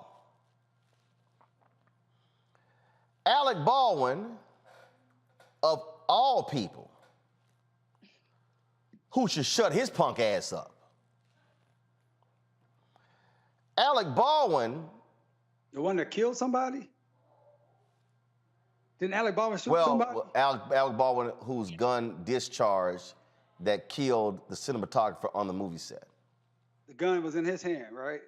But That Alec Baldwin. I just want to make sure I'm talking about the same. Right. That Alec Baldwin tweeted, I'm sorry, the Oscars turned into the Jerry Springer show because of what happened. The same Alec Baldwin who is notoriously fighting people. The same Alec Baldwin who fought somebody over a parking spot. And this is where what I'm saying, why I disagree with Kareem's perspective. Does Alec Baldwin's actions speak to all white men? Listen, if Lil Wayne said some dumb shit about how ain't no racism because I see white people in my audience, Lil Wayne ass don't represent me at all. Kodak Black and Ray J, they little asses were down there at Mar-a-Lago with Trump and that punk ass former Representative Vernon Jones, who praised Kodak Black for paying for the funerals of law enforcement officers. Ain't nothing Kodak Black say or do representative of me as a black man. When we say this, DeMario, when we articulate this, what we're really doing is playing right into the whole deal of, come on, man, don't do that, because if the one thing you do, that represent all of us. No, it don't. Kareem's son stabbed his neighbor. He in prison. The actions of Kareem's son don't represent all black people. So what? Because it's Will and Chris at the Oscars, it does? No. The undercurrent of what Kareem is saying is that, damn, why y'all had to do that in front of the white people? That has to change this right here for us, where we really are so concerned about how, because the white people saw it and how they feel. It is so much to unpack here, and I'm gonna start here. The trauma that you're talking about changing our minds starts with the fact that we legitimize an illegitimate organization, which is the Oscars itself. It's an illegitimate organization that was set up for white people to celebrate white people. And the only reason the Oscars are even relevant is because black people are a part of it. You can't even have entertainment without black people. And so let's start there with changing our mind state, where we have to force ourselves into these white spaces. That's not government, it's not taxpayer dollars. Force our space into these white spaces to be feeling like we're being validated by what they believe is great art, what they believe is the best actor. We say, oh, this is the first black actor since 16 years. So what?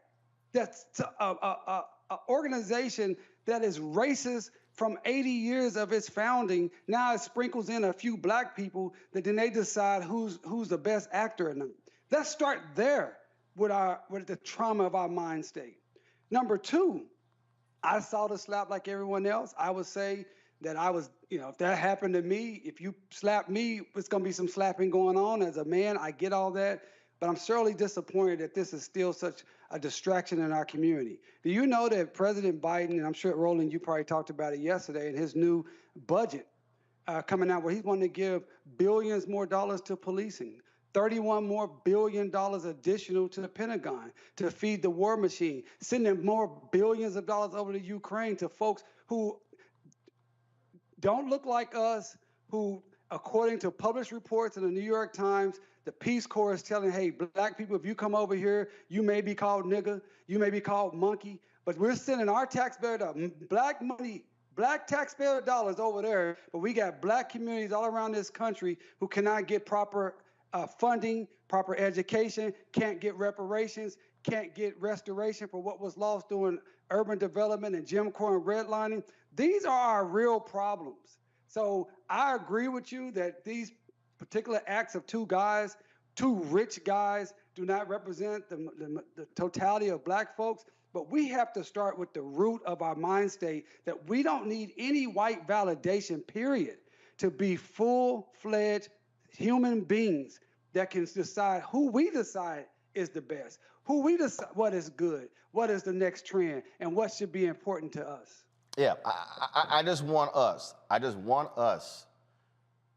when something happens, the default should not be, man, what you doing? White people are watching. Who was I talking? The last point here, I was talking to somebody. I'm gonna go to a break. Then we're gonna go to talk about the UNCF and charter schools. I can't remember. Somebody posted this. I can't remember who I was talking to, and they said, or was it a comedian? They said that it's interesting when black people, if we're talking to one another, and then we mention white folks, we start whispering. I saw that bit and I said, damn, he's right. I've seen it happen. That we could be having a conversation and ain't nobody around. And we could be going on and on and on. But man, the white folks, they're like, why are you whispering? Ain't nobody here. That, y'all, is how deeply embedded white supremacy is that we act this way and see that. When what took place, that was Will Smith and Chris Rock. That ain't have a damn thing to do with the rest of black America. That's something they gotta resolve. Simple as that. All right, y'all, I'm going to a break. We're gonna talk about our Education Matters segment. We've got, just real quick here, Alfonso Newton said, I am 73 years old and don't understand how exactly Cash App works and don't want it connected to my checking account. But because of my learning curve, I am sending you this check. I've been following your show and really appreciate the work you are doing. I pledge my continued support. Alfonso, man, I appreciate that. Y'all, if y'all want to be like Alfonso, P.O. Box 57196, Washington, D.C. 20037. The Cash App is $RM Unfiltered. PayPal is R Martin Unfiltered. Venmo is RM Unfiltered. Zelle is Roland at RolandSMartin.com. Roland at RolandMartinUnfiltered.com. But again, those of you, if you are uncomfortable using any of that technology, you can still send your check or money order to P.O. Box 57196, Washington, D.C. 20037. Folks, we'll be right back on the Black Star Network.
I'm Deborah Owens. On the next Get Wealthy, meet Dr. Stacy McCoy, whose American dream became a nightmare because of student loan debt.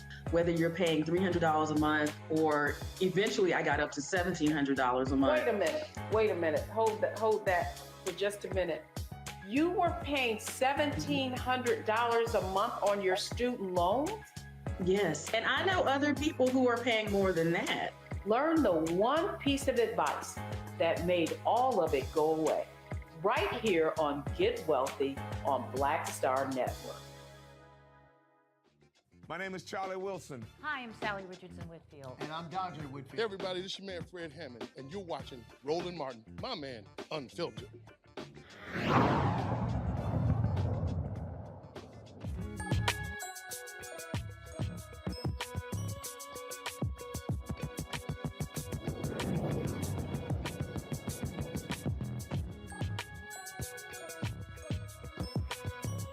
All right, folks, United Negro College Fund and Mike Bloomberg have announced a $10 million gift that will assist the UNCF in opening public charter schools tied to HBCUs, as well as help with the recruitment of HBCU students and teachers. This, of course, is a significant thing.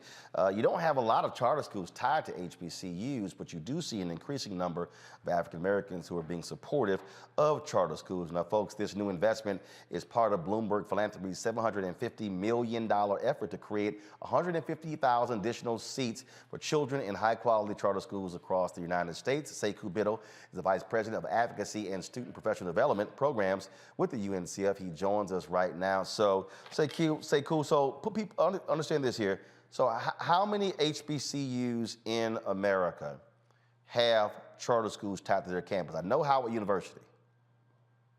Yeah, good question. Off the top of my head, I'm not sure how many institutions right now have a charter school connected with their campus. What we do know is there are a number of HBCUs around the country that do have K through 12 schools attached to their campuses. So Bennett College in North Carolina, Tougaloo College in Mississippi has one as well. And we believe this is a great opportunity to expand that network and go back to a legacy of what HBCUs used to have in terms of having K through 12 institutions directly connected to their institutions. So, so we're talking. So first of all, $10 million is a lot, but not necessarily a lot. So, how many schools are we talking about? Because charter schools, again, schools range in size, so how many schools is the UNCF looking to open with this investment? Yeah. So I think a different way to think about this, Roland, is what we're really trying to do is work with HBCUs to catalyze the process of starting schools. So we want to work with as many HBCUs that are interested to start down the path of what's the right way for them to innovate in secondary education to help build a pipeline of young people that are ready for college and careers. And so this won't necessarily directly align to a number of new schools open, but it will hopefully get a large number of HBCUs working on both building teacher training pathways as well as opening new innovative schools. But the reason the charter school is important is because, one, you're having a much better control of the education of the students. What I mean by that is, and look, I'm a huge supporter of charter schools, but I'm a supporter of every form of education: public, traditional public schools, charter schools, magnet schools, private schools, online school, all of it, as long as it's working. And if it's failing, I believe in getting rid of it, including charter schools. But the thing that I always keep saying to people, if they understand, college is at the end of the education spectrum. If you've got a child going through elementary school, junior high school, and high school, and they're not meeting the grade, it's a good chance they're going to fail, or they won't even get to college. But if they do get there, they're actually going to fail. And so it is important to me having the ability to be able to create a school where you can be able to impact that child in elementary school and send them to that feeder school, to that junior high school, or even have a situation with Bloomberg's money where you create a charter school that's an elementary school, then a middle school charter, then a high school charter, and then they're able to go to the HBCU. So you're really controlling the entire educational process of that child. Yeah, I think that's right. And I think it's also important, Roland, to really think about how, look, HBCUs have a rich history for over 150 years of helping, in particular, Black people find educational success and pathways into successful careers. And we think that the more that we can work to bring the best practices and the learnings of, over 150 years of education down the pipeline, so we're helping many more students and families chart the path to success. Because we know overwhelmingly Black families, parents and students aspire to go to college and get a degree and go on to successful careers. And we think that bringing some of the know-how and the experience, and in fact, frankly, some of the cultural relevance that exists in the HBCU community down into K through 12 is going to be hugely important to communities. So when we're talking about this $10 million, in terms of how is it going to be partitioned in terms of for school development, and then for teacher development, and then student development. So how are you breaking it up? Yeah. So we still have a lot of work to do on that front, Roland.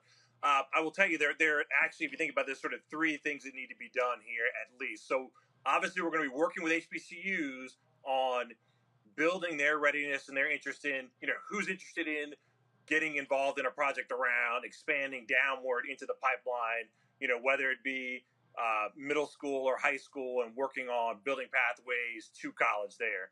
We're going to be working with HBCUs on who wants to get involved in doing innovative work. There's an innovative project that at Xavier University in New Orleans, the Norman C. Francis Teacher Residency. So innovative teacher training and professional development models.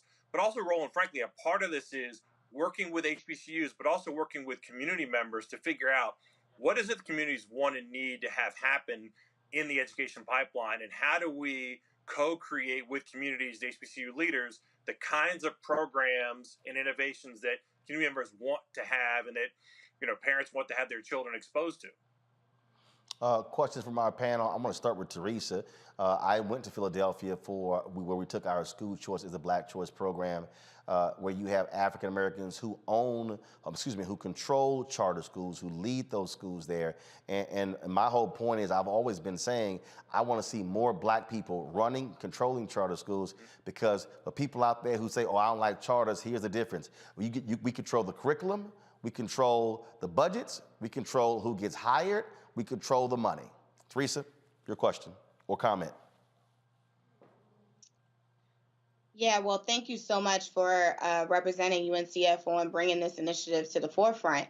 One of my questions is, because there is a Black coalition here in the city of Philadelphia that is fighting to not only keep their charter school open, but to make sure that it's equitable across the field. So what is one thing that the Bloomberg Philanthropies can do to actually maybe reach out to some of them? I think it's maybe about 10 or 12 schools, but maybe look into it a little further to maybe help their cause to make sure that their schools not only had the option of just staying open, but had the ability to stay open. Yeah. So let me be clear. I can't speak for Bloomberg Philanthropies, but I will speak for UNCF. And part of what we're trying to do here, Teresa, is recognize, and I think you raised an important issue about sort of the equitable treatment of, in particular, Black-led schools.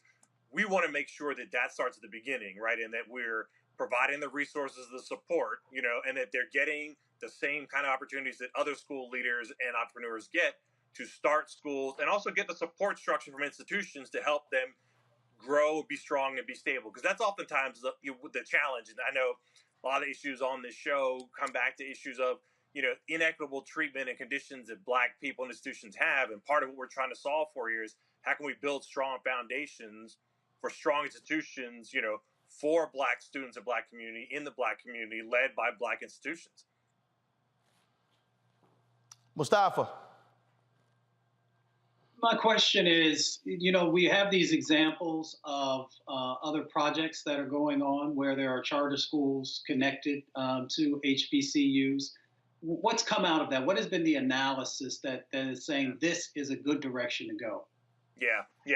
I think, one of the most important things that we see when we see schools connected to HBCUs in general, and that is that in particular, sort of the cultural elements that are successful in helping HBCU students thrive come down into middle school and high school examples. And that's, the intrusive advising, all the sort of culturally important things that are built around not sort of like add-ons to, and you have to be Black, but are intentional about, we're here to support the success of Black young people into becoming successful Black adults, gets built intentionally into the culture of how the school operates. I think that's hugely important. I think that's clearly so much of what's been missing in so many of our schools. DeMario? I spent about a year. I was working with what we call the Greenwood Leadership Academy here in Tulsa, and went around the nation, went to Sacramento and visited Kevin Johnson's school, went to Memphis, Tennessee. I think we visited the Yes Network up there, and then went out to D.C. and visited these different networks, and then spent about 6 months really researching these different networks.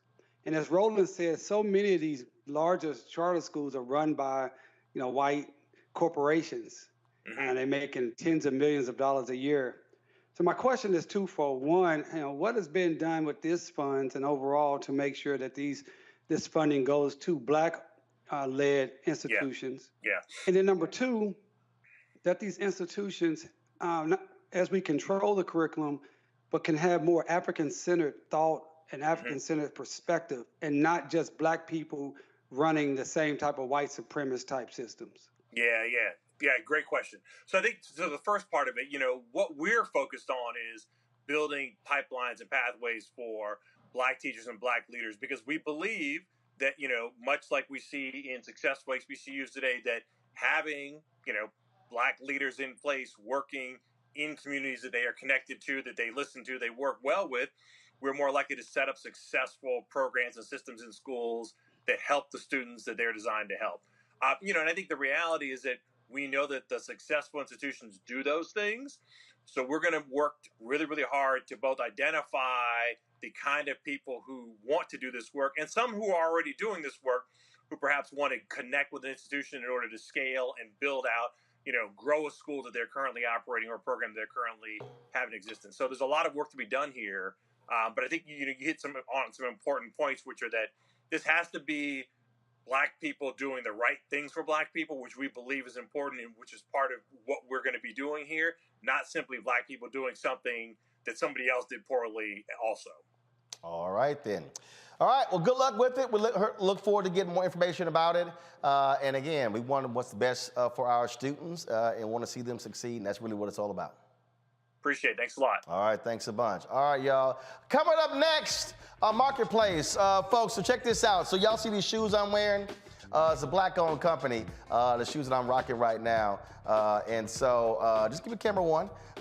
So what y'all will see is, so we're going to talk about the owners next, but I'm going to tell y'all how they got on when Joe Torre and I, let's just say we had a few words for each other. Because, he a Lil Mega. He is Lil.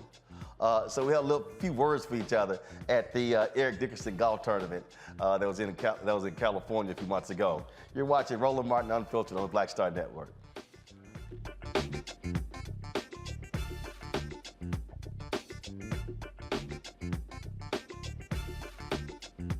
Black Star Network is here. I'm real revolutionary right now. Support this man, Black media. He makes sure that our stories are told. Thank you for being the voice of Black America, Roland. Stay Black. I love y'all. All momentum we have now, we have to keep this going. The video looks phenomenal. See, there's a difference between Black Star Network and Black-owned media and something like CNN. You can't be Black-owned media and be scared. It's time to be smart. Bring your eyeballs home. You dig?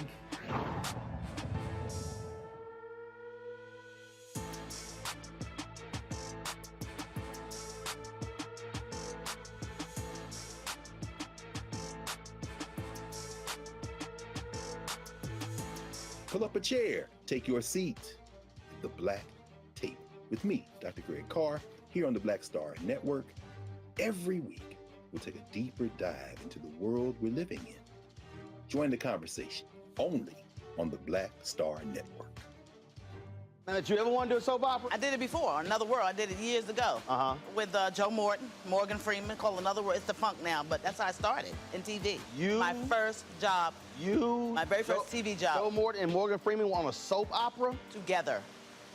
Yes, wow. I know. Oh, I loved it. I played a prostitute. I was real raw. My name was Lily Mason. I was a hoe on Tuesday, and then I owned the town 2 weeks later. That's how they do you. Right, that's how soap opera. You evolve, yeah. Right. So now I'm on this, but I'm rich right from Jump Street. So I'm loving it.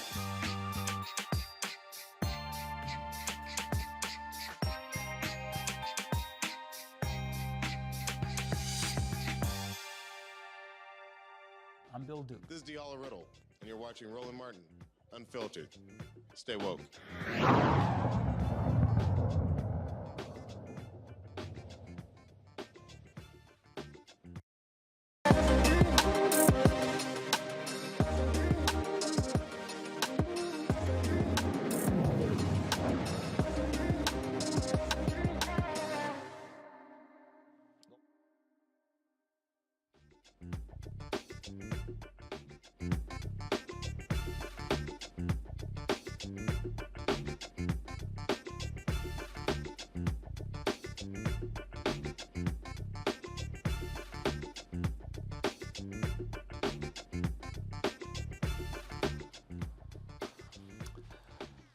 right, fam. So a few months ago, I was playing in the Eric Dickerson golf tournament in California, and y'all know we always score on each other when we get together.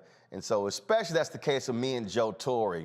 So before the tournament, we were on the putting green with Alonzo Mourning. And as we always do, we talk a little trash back and forth. And so I'm rocking my Houston Astros. We were in the World Series at the time playing the Atlanta Braves. And so, say it again here, I couldn't hear you. So we were sitting here, talking trash on the putting green. And this is actually what took place. Listen to this. You get your pumpkin patch looking ass fuck up out of here, man. Tell me about it. Fucking Pop Lock and Genie. Leave us fucking alone, First of all, you out here wearing Smurf shoes. No, this is my line, my shoe line, bro. You have a shoe line? That's right. That's right. Cool. Right. It's Rock Deep. It's off of shoes called Lil. It's off of Rock Deep Global. It's on IG. Black man got his own shoe line. I got my Stage Killers. I've been wearing them. These are my golf line right.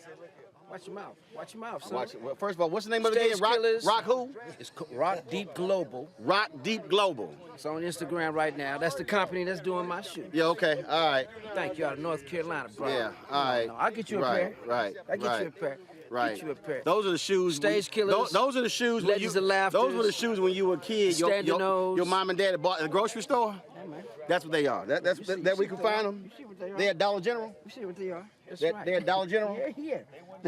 Rock Deep Global. Yeah, okay. Go to it, baby. Black Man Company. You know what I'm saying? That's how we do it out here. GBGB. Get back, get black. First comedy. See, first comedian. First comedian. Give back, get black. Okay, that's what it means. GBGB. Okay, get black. All right. Get back. Get back, get black. Flip around. He can't even remember what the hell his own shoe is. Man, I want to spit on your camera. I was trying to say, it's like rare. Piece of biscuit is about to come out. Rock Deep Global, baby. That's right. Joe Torre, the first comedian with his own shoe line. The Legends of Laughter shoe line. The Standing O's. All right. The Stage Killers. That's what I'm doing. That's what we're talking about. That's what I'm releasing first. This is the golf, one of the golf versions. You done? Man, we ain't got enough space on the card. You done? We got 128 in it. You done? I know. Roo! You know that little youth group he's in. It's all about the alpha. So we're sitting there rocking, and so you could Joe couldn't even remember the name. I'm like, Joe, you can't tell about you got a shoe line and you can't remember the name of the shoe line. So I posted a video, and the folks at Rock Deep hopped on my page, and they were like, "Come on, Ro, we had hit you back about our shoe line. We never heard back from you." Until they checked their DMs and realized that I did hit them back. Then they were like, "Oh, damn, my bad, you did hit us back. So we're gonna go ahead and send you a pair." And I was like, well, first of all, if you're gonna send me anything, it's gonna be black and gold. And so that's what, I know, Mario, you can't wear these. So I know your two little brothers there, Joe Torre and Alonzo Mourning, they were there in the video there. But you know, these here don't look good at all in any other color but black and gold. But Mustafa, you understand that. You can wear these, Mustafa. You can wear these, DeMario King. Joining us right now is Rocky Paris, the CEO and founder of Rock Deep from Oxon Hill, Maryland. Glad to have you here. So y'all finally got Joe straight on knowing the name of the company, because he was struggling at the top of the video. I think y'all had a couple drinks rolling that. No, hold up. I ain't never drank. I've never drank in my life. That must be that Omega. That Omega, he probably had a Bloody Mary that early. But no, we got him straight, and but we're good, and I appreciate you having me on, first of all, and Joe, for representing Rock Deep. I think he was getting mixed up between the Rock Deep Global, which is our IG name, which IG won't give us our real name, Rock Deep, but yes, Rock Deep is the company name. Gotcha. All right, so how long have you guys been around? This is our 10th year in business, and not my 10 years of business, but 10 years of Rock Deep. I've been doing business for a long time. I'm a businessman by trade, hustling from where I've grown up to where I am now. But this is our 10-year anniversary, actually. So the type of shoes that you guys do, only athletic shoes or other shoes? So we are venturing, and we're trying to grow year by year. We started off with hiking, and now we're doing athletic and lifestyle shoes. So we actually probably got a couple wingtips in the wings for you coming up. Yeah, well, I will do that. So walk folks through, because so many of us, so many people are used to wearing Nike, wearing Adidas, and it's hard to get people out of that. And I'm quite sure y'all have had to deal with folks who are, man, I don't know if your stuff real, what, they gonna fall apart, kind of stuff along those lines. And I remember it was years ago, ABC, I think it was ABC 2020, they did, it was, I think John Stossel, and they did a story on Stephon Marbury. And they were talking about his shoe, Starbury, and I think he was selling them for $15, $20. And they went to a university professor, and I wish I could find it. It was a brother, and they actually did. If y'all can find it on YouTube, let me know.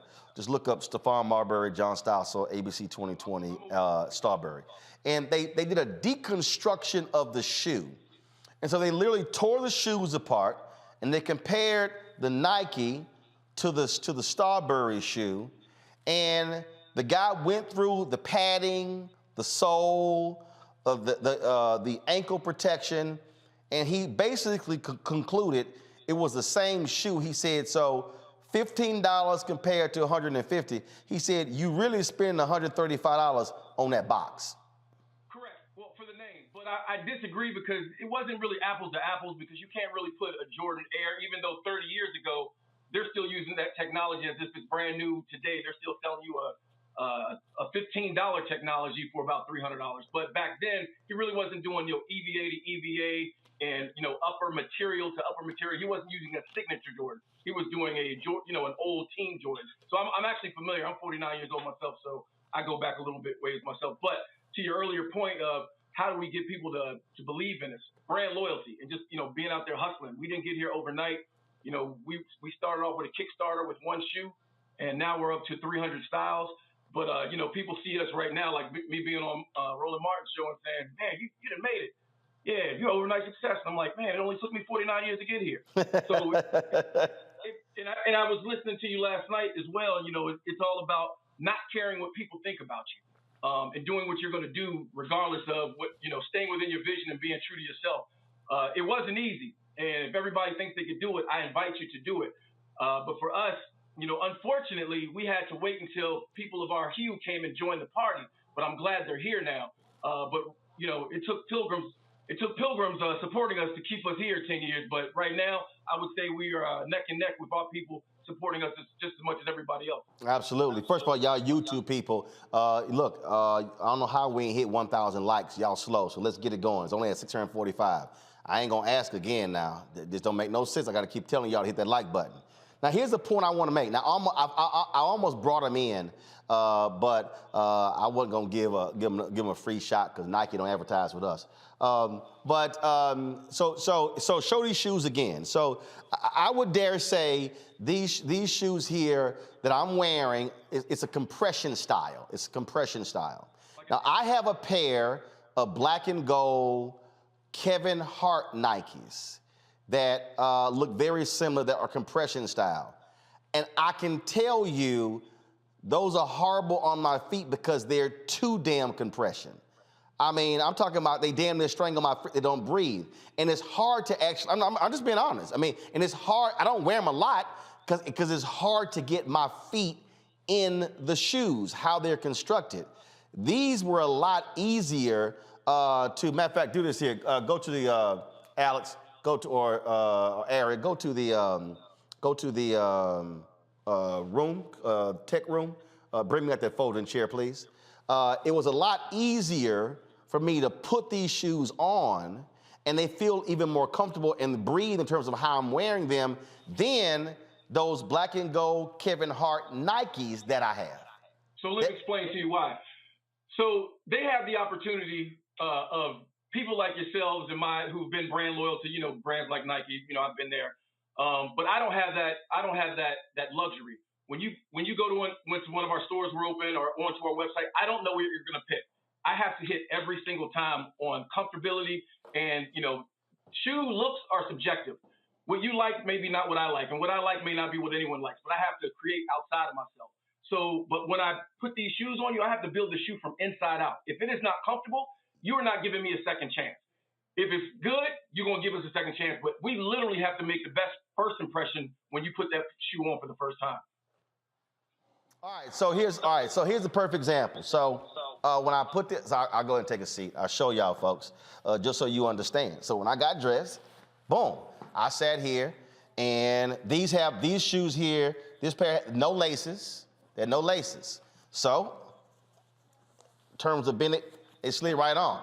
I'm gonna tell you right now, I gotta struggle with those damn Nikes. And so again, just walking people through, just in terms of just how they feel. And so when you talked about hitting, so I take it you got some that what? Laces, some not laces. Why this particular style here? Just curious. So I sent you something because you're a little closer to my age than I am with my kids, and I wanted to get something for you that was comfortable. And as we get older, we want to do less tying of laces and all that jazz. So I just sent you something that was a slide on, and I knew it would be comfortable, so I know you like it. Plus, as of some of my cousins, you are alpha, so I wanted to send you the black and gold just to represent, because I knew you'd probably, since you don't wear sneakers much, I knew you'd wear those. Alexa off. Sorry about that.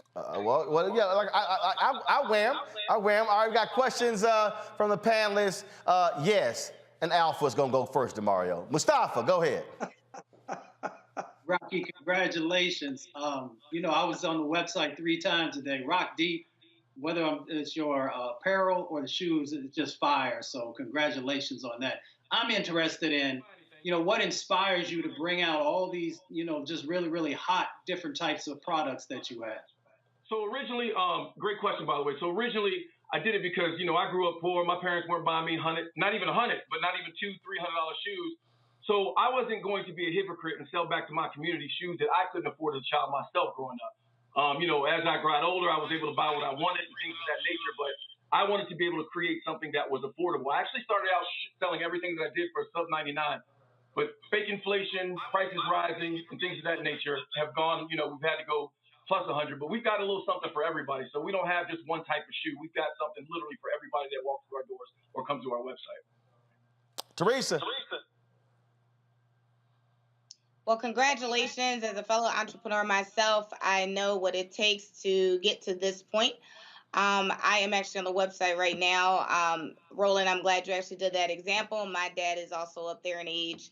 And so I am literally going online trying to find him sneakers, because literally we were just at the store the other day and he was talking about I'm over shoelaces and I need something that's comfortable. So hold on, let's be clear. I ain't got a problem tying no damn laces. So that shit ain't got nothing to do with me being 53. I'm just simply saying, out of the compression shoes, these slide on easier. I'm like, so you might want to change.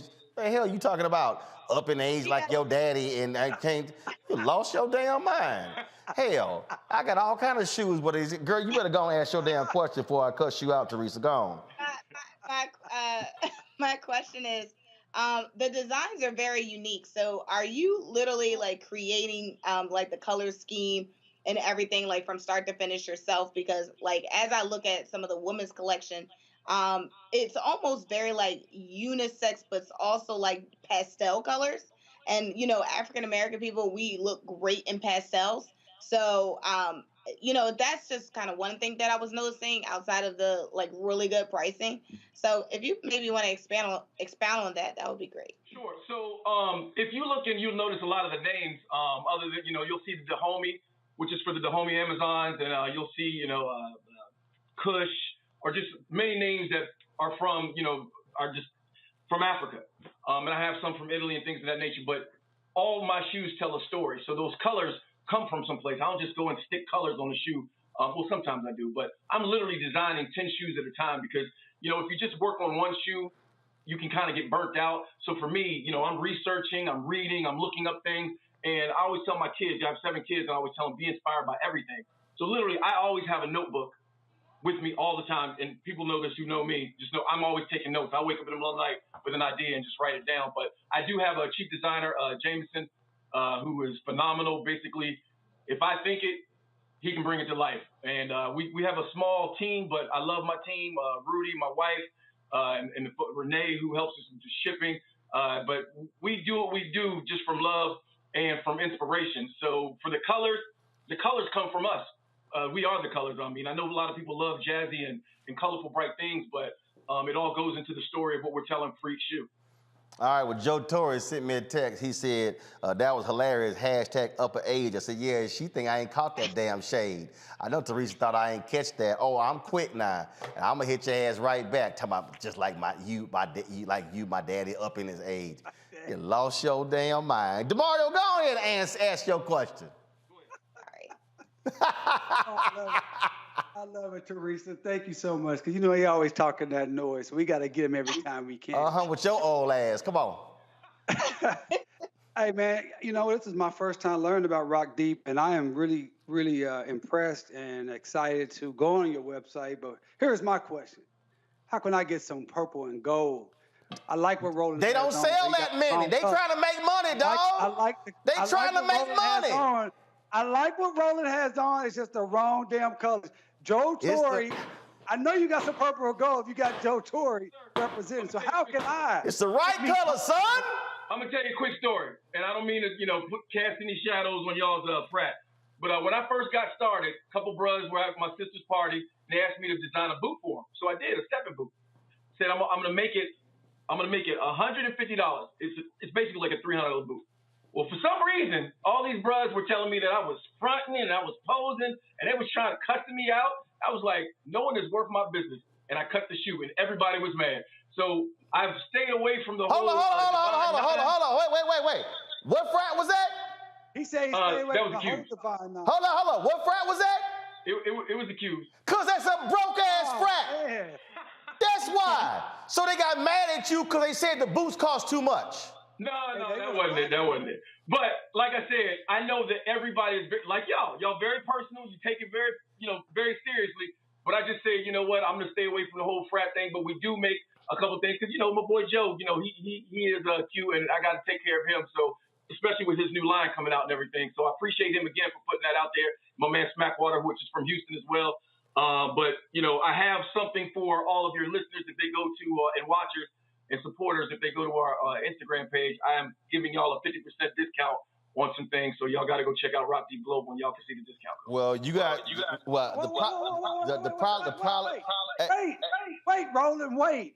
So you said I can't get a pair of shoes like Roland's just purple and gold? Is it a no? Well, I mean, that wasn't a no, but we will be coming out with a black and gold. I'm sorry, a purple and gold, or what is it? Royal gold, royal purple and old gold. I think y'all's colors are. We will be coming out with a color similar to that, but it'll be because of my Lakers, not because of the Q. Now that's called some good shade right there. That's called good shade. He said they coming out with. He said they coming out with the purple and gold. Ain't got a damn thing to do with y'all. That hurt. That hurt. Hell yeah, that hurt. And I loved it. We gonna put that in a promo. He said, and look, and just so you know, when you said they colors of purple and old gold, they could not be original because they took the old gold from Alphas because we had it first. So damn it, we know what's up. So that's what's up. You're gonna have to probably send me because here's the problem that I have. The problem that I have is my dad wear the same size as I do. My dad got a habit of wearing my shit and like it leaving the house. And when I say leaving the house, I'm talking about ending up in his closet. I got a whole closet out at my brother's house. I go to my brother's house in Houston, I'm like, I know I left some shoes here. I left some shirts here. And I'm looking all over. And then he's like, oh, what you looking for, son? And I'm like, I'm looking for this shirt and these shoes and pants. Oh, yeah. They in Dallas. How the hell they get to Dallas? I didn't bring. So he already texted me. Sitting here eyeing the shoes. See, so now I'm gonna put these shoes on the lock and key next time he come visit me, cause I already know he planning his outfits right now, cause he's 75 next month, April 25th. Lord, see how it is? Rough for a brother.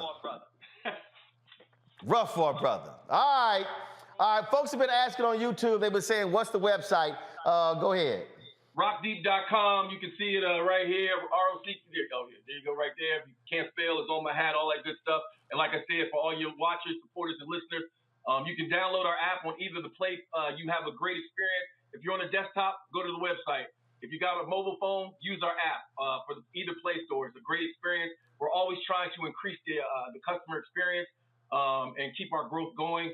I just let people know, and if I could just say this, if we supported our own, right, 1%, if 1% of us supported our own, we would control more than we complain about not controlling. Oh, I agree. Well, that's one of the reasons why we have this segment, because there are a lot of black-owned businesses people have no idea even exist, and we feature them every single Tuesday. And we've had folks, I mean, it was a sister, she had a liquor company, and then when COVID hit, they transitioned to making hand sanitizer. And when she came on, she said, man, we sold out of stuff. We sold headphones, shoes, because people, and that's one thing people appreciate, because if you look at the rest of these shows out here, that's why I love when I see these people talk about, oh, follow these people over here. They talking about black news. Well, no, they talking, but they not actually covering what's out here. And you're right, when we talk black economics, the reality is, like that green screen I got over there, that was a black drape company. That actually did that. The set, that was a black company that built that set. It's a black lighting company as well. And so the capacity is there. Unfortunately, a lot of people simply don't know that our companies exist. And what I keep saying to our people, we have to be intentional with our spending. We love people saying what we should be doing and what we ought to be doing versus actually what we are doing. So that's why the marketplace segment every Tuesday, black-owned businesses, Wednesday, black businesses that are in tech, and people like, man, I never even knew these companies existed. And if I could say this, Roland, that, we're not just a footwear company. For me, sneakers are easy. That's just, I'm riding off into the sunset doing that because it doesn't feel like work. But for us, we're taking this money and we're actually putting it back, and not just saying that we're putting it back into our community. We're actually going to be building apparel companies and eventually footwear companies in America in underserved communities, so that we don't have to complain about others and the man not providing us jobs or doing things for us. Let's provide for each other and do for each other. And that way we don't have to worry about, because someone will share everything about the slap all day long, but they won't share something about Rock Deep or their friend who just started a business. And we just took a small portion of that energy and put it back into our own folks, things would be much different than they are. Oh, absolutely. That's why it's a whole lot of those trolls and haters. It's amazing how quiet they've been in the last 24 hours after I brought that HBCU student on from North Carolina A&T last night who had a paid internship at Black News Channel. And then I surprised her by giving her a paid internship for us here at the Black Star Network. It's amazing how they ain't saying nothing about that. And in fact, let me also say this here. After that, I sent that text to a well-known person who is in entertainment, and this person is going to fund the other 3 internships of those HBCU students. And so I'm trying to get their names as we speak from the folks at Black News Channel. But again, and in fact, when I was texting this individual, I said, you only can do that when you own. Yes. And to your point, if those out there who have, because everybody's not going to get into tech, everybody's not going to get into, nursing or something. But those of you who don't understand that you can be everything you want, not just anything you want. I tell my kids that all the time. If you want to be mentored and you want to email us at staff@rockdeep.com and set up a Zoom meeting and just find out the ways, because we're always trying to keep stuff to ourselves. I'll shout out every other black footwear company in the world. Why? Because we can all eat. The table is big enough for all of us. There you go. We're all trying to hold on to our own thing. If I feel like I can't mention Saya Collective or Kai or whatever, that means I'm insecure about what I'm being able to provide. And I ain't worried about everybody else. I'm just trying to put as many people on as possible. Well, the phrase that you just used is the one that I use all the time to my brothers and sisters who are in Black-owned media. It's enough for all of us to eat. It's enough, because here's the deal. Disney can't eat all of the advertising money. Comcast can't. It's enough for us to eat, but if we're willing to also fight for it. Now, when you say it's a 50% discount, is there a code they have to use? Yeah. If they go right now to the Rock Deep Global IG page, there's a rolling. I'm not gonna say it all because I wanted to go, let's get all your followers to follow us too, because I want all my followers to follow you. But if they go there, they'll see 3 different discount codes that they can use on 3 different collections, and they'll have a site-wide discount that I also gave out as well. All right, now we'll do that. Well, I see your 42,000 followers. So I see that was cute how you tried that. It was like, yeah, we're gonna see why all your people come over here, knowing full well I got 644,000. I see what you tried to do right there. See, y'all think a brother 53 is slow. No, I ain't slow. I appreciate it. Again, congratulations. And again, I need everybody to understand. Y'all know, I don't front. I don't lie.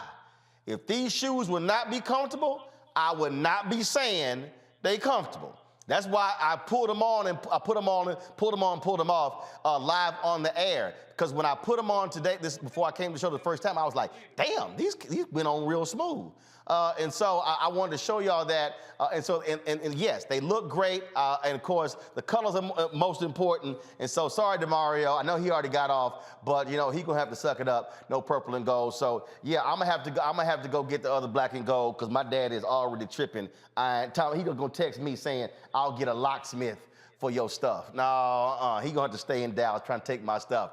I appreciate it. Good luck.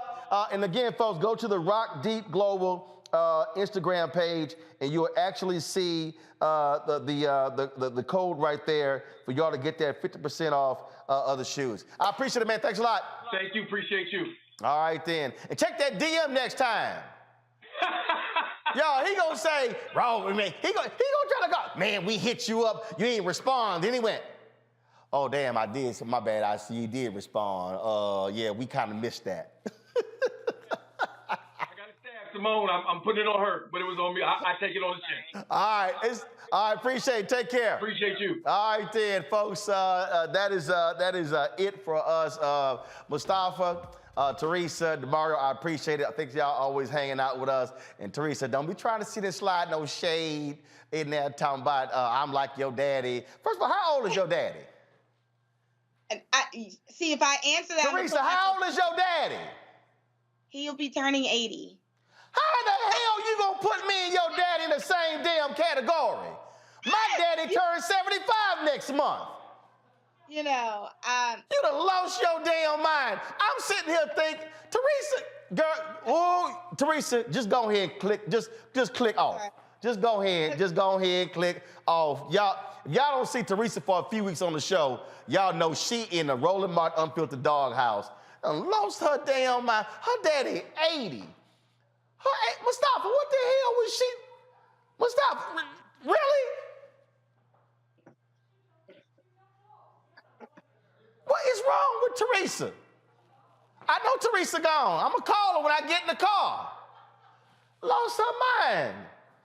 I beat that her ass. Man, y'all, look, I don't think I cussed one. If I cussed one time today, I think I cussed one time. Yeah, I did cuss. Well, I was in context when the N-word and coon, but I ain't really cuss. Teresa about to make me cuss. Gonna put me in the same category. Her daddy 80 years old. Her daddy older than my daddy. Yo, my daddy's 74. He gonna be 75 on April 25th. The hell is wrong with her? Hey, YouTube, y'all tripping. We got 937 likes. 63 short of 1,000. Can y'all hurry up?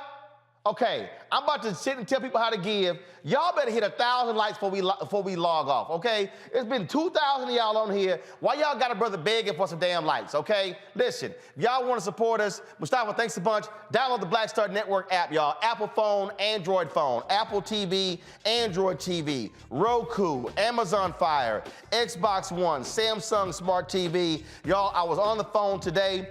We are preparing, and this is why giving is important. We are preparing our 24-hour streaming channel. I'm working on it as we speak. I hope to have it launched no later than the third quarter of this year. And so y'all, if y'all want to support us, join our Bring the Funk fan club. Every dollar that you give goes to support this show, what we're building, what we're doing.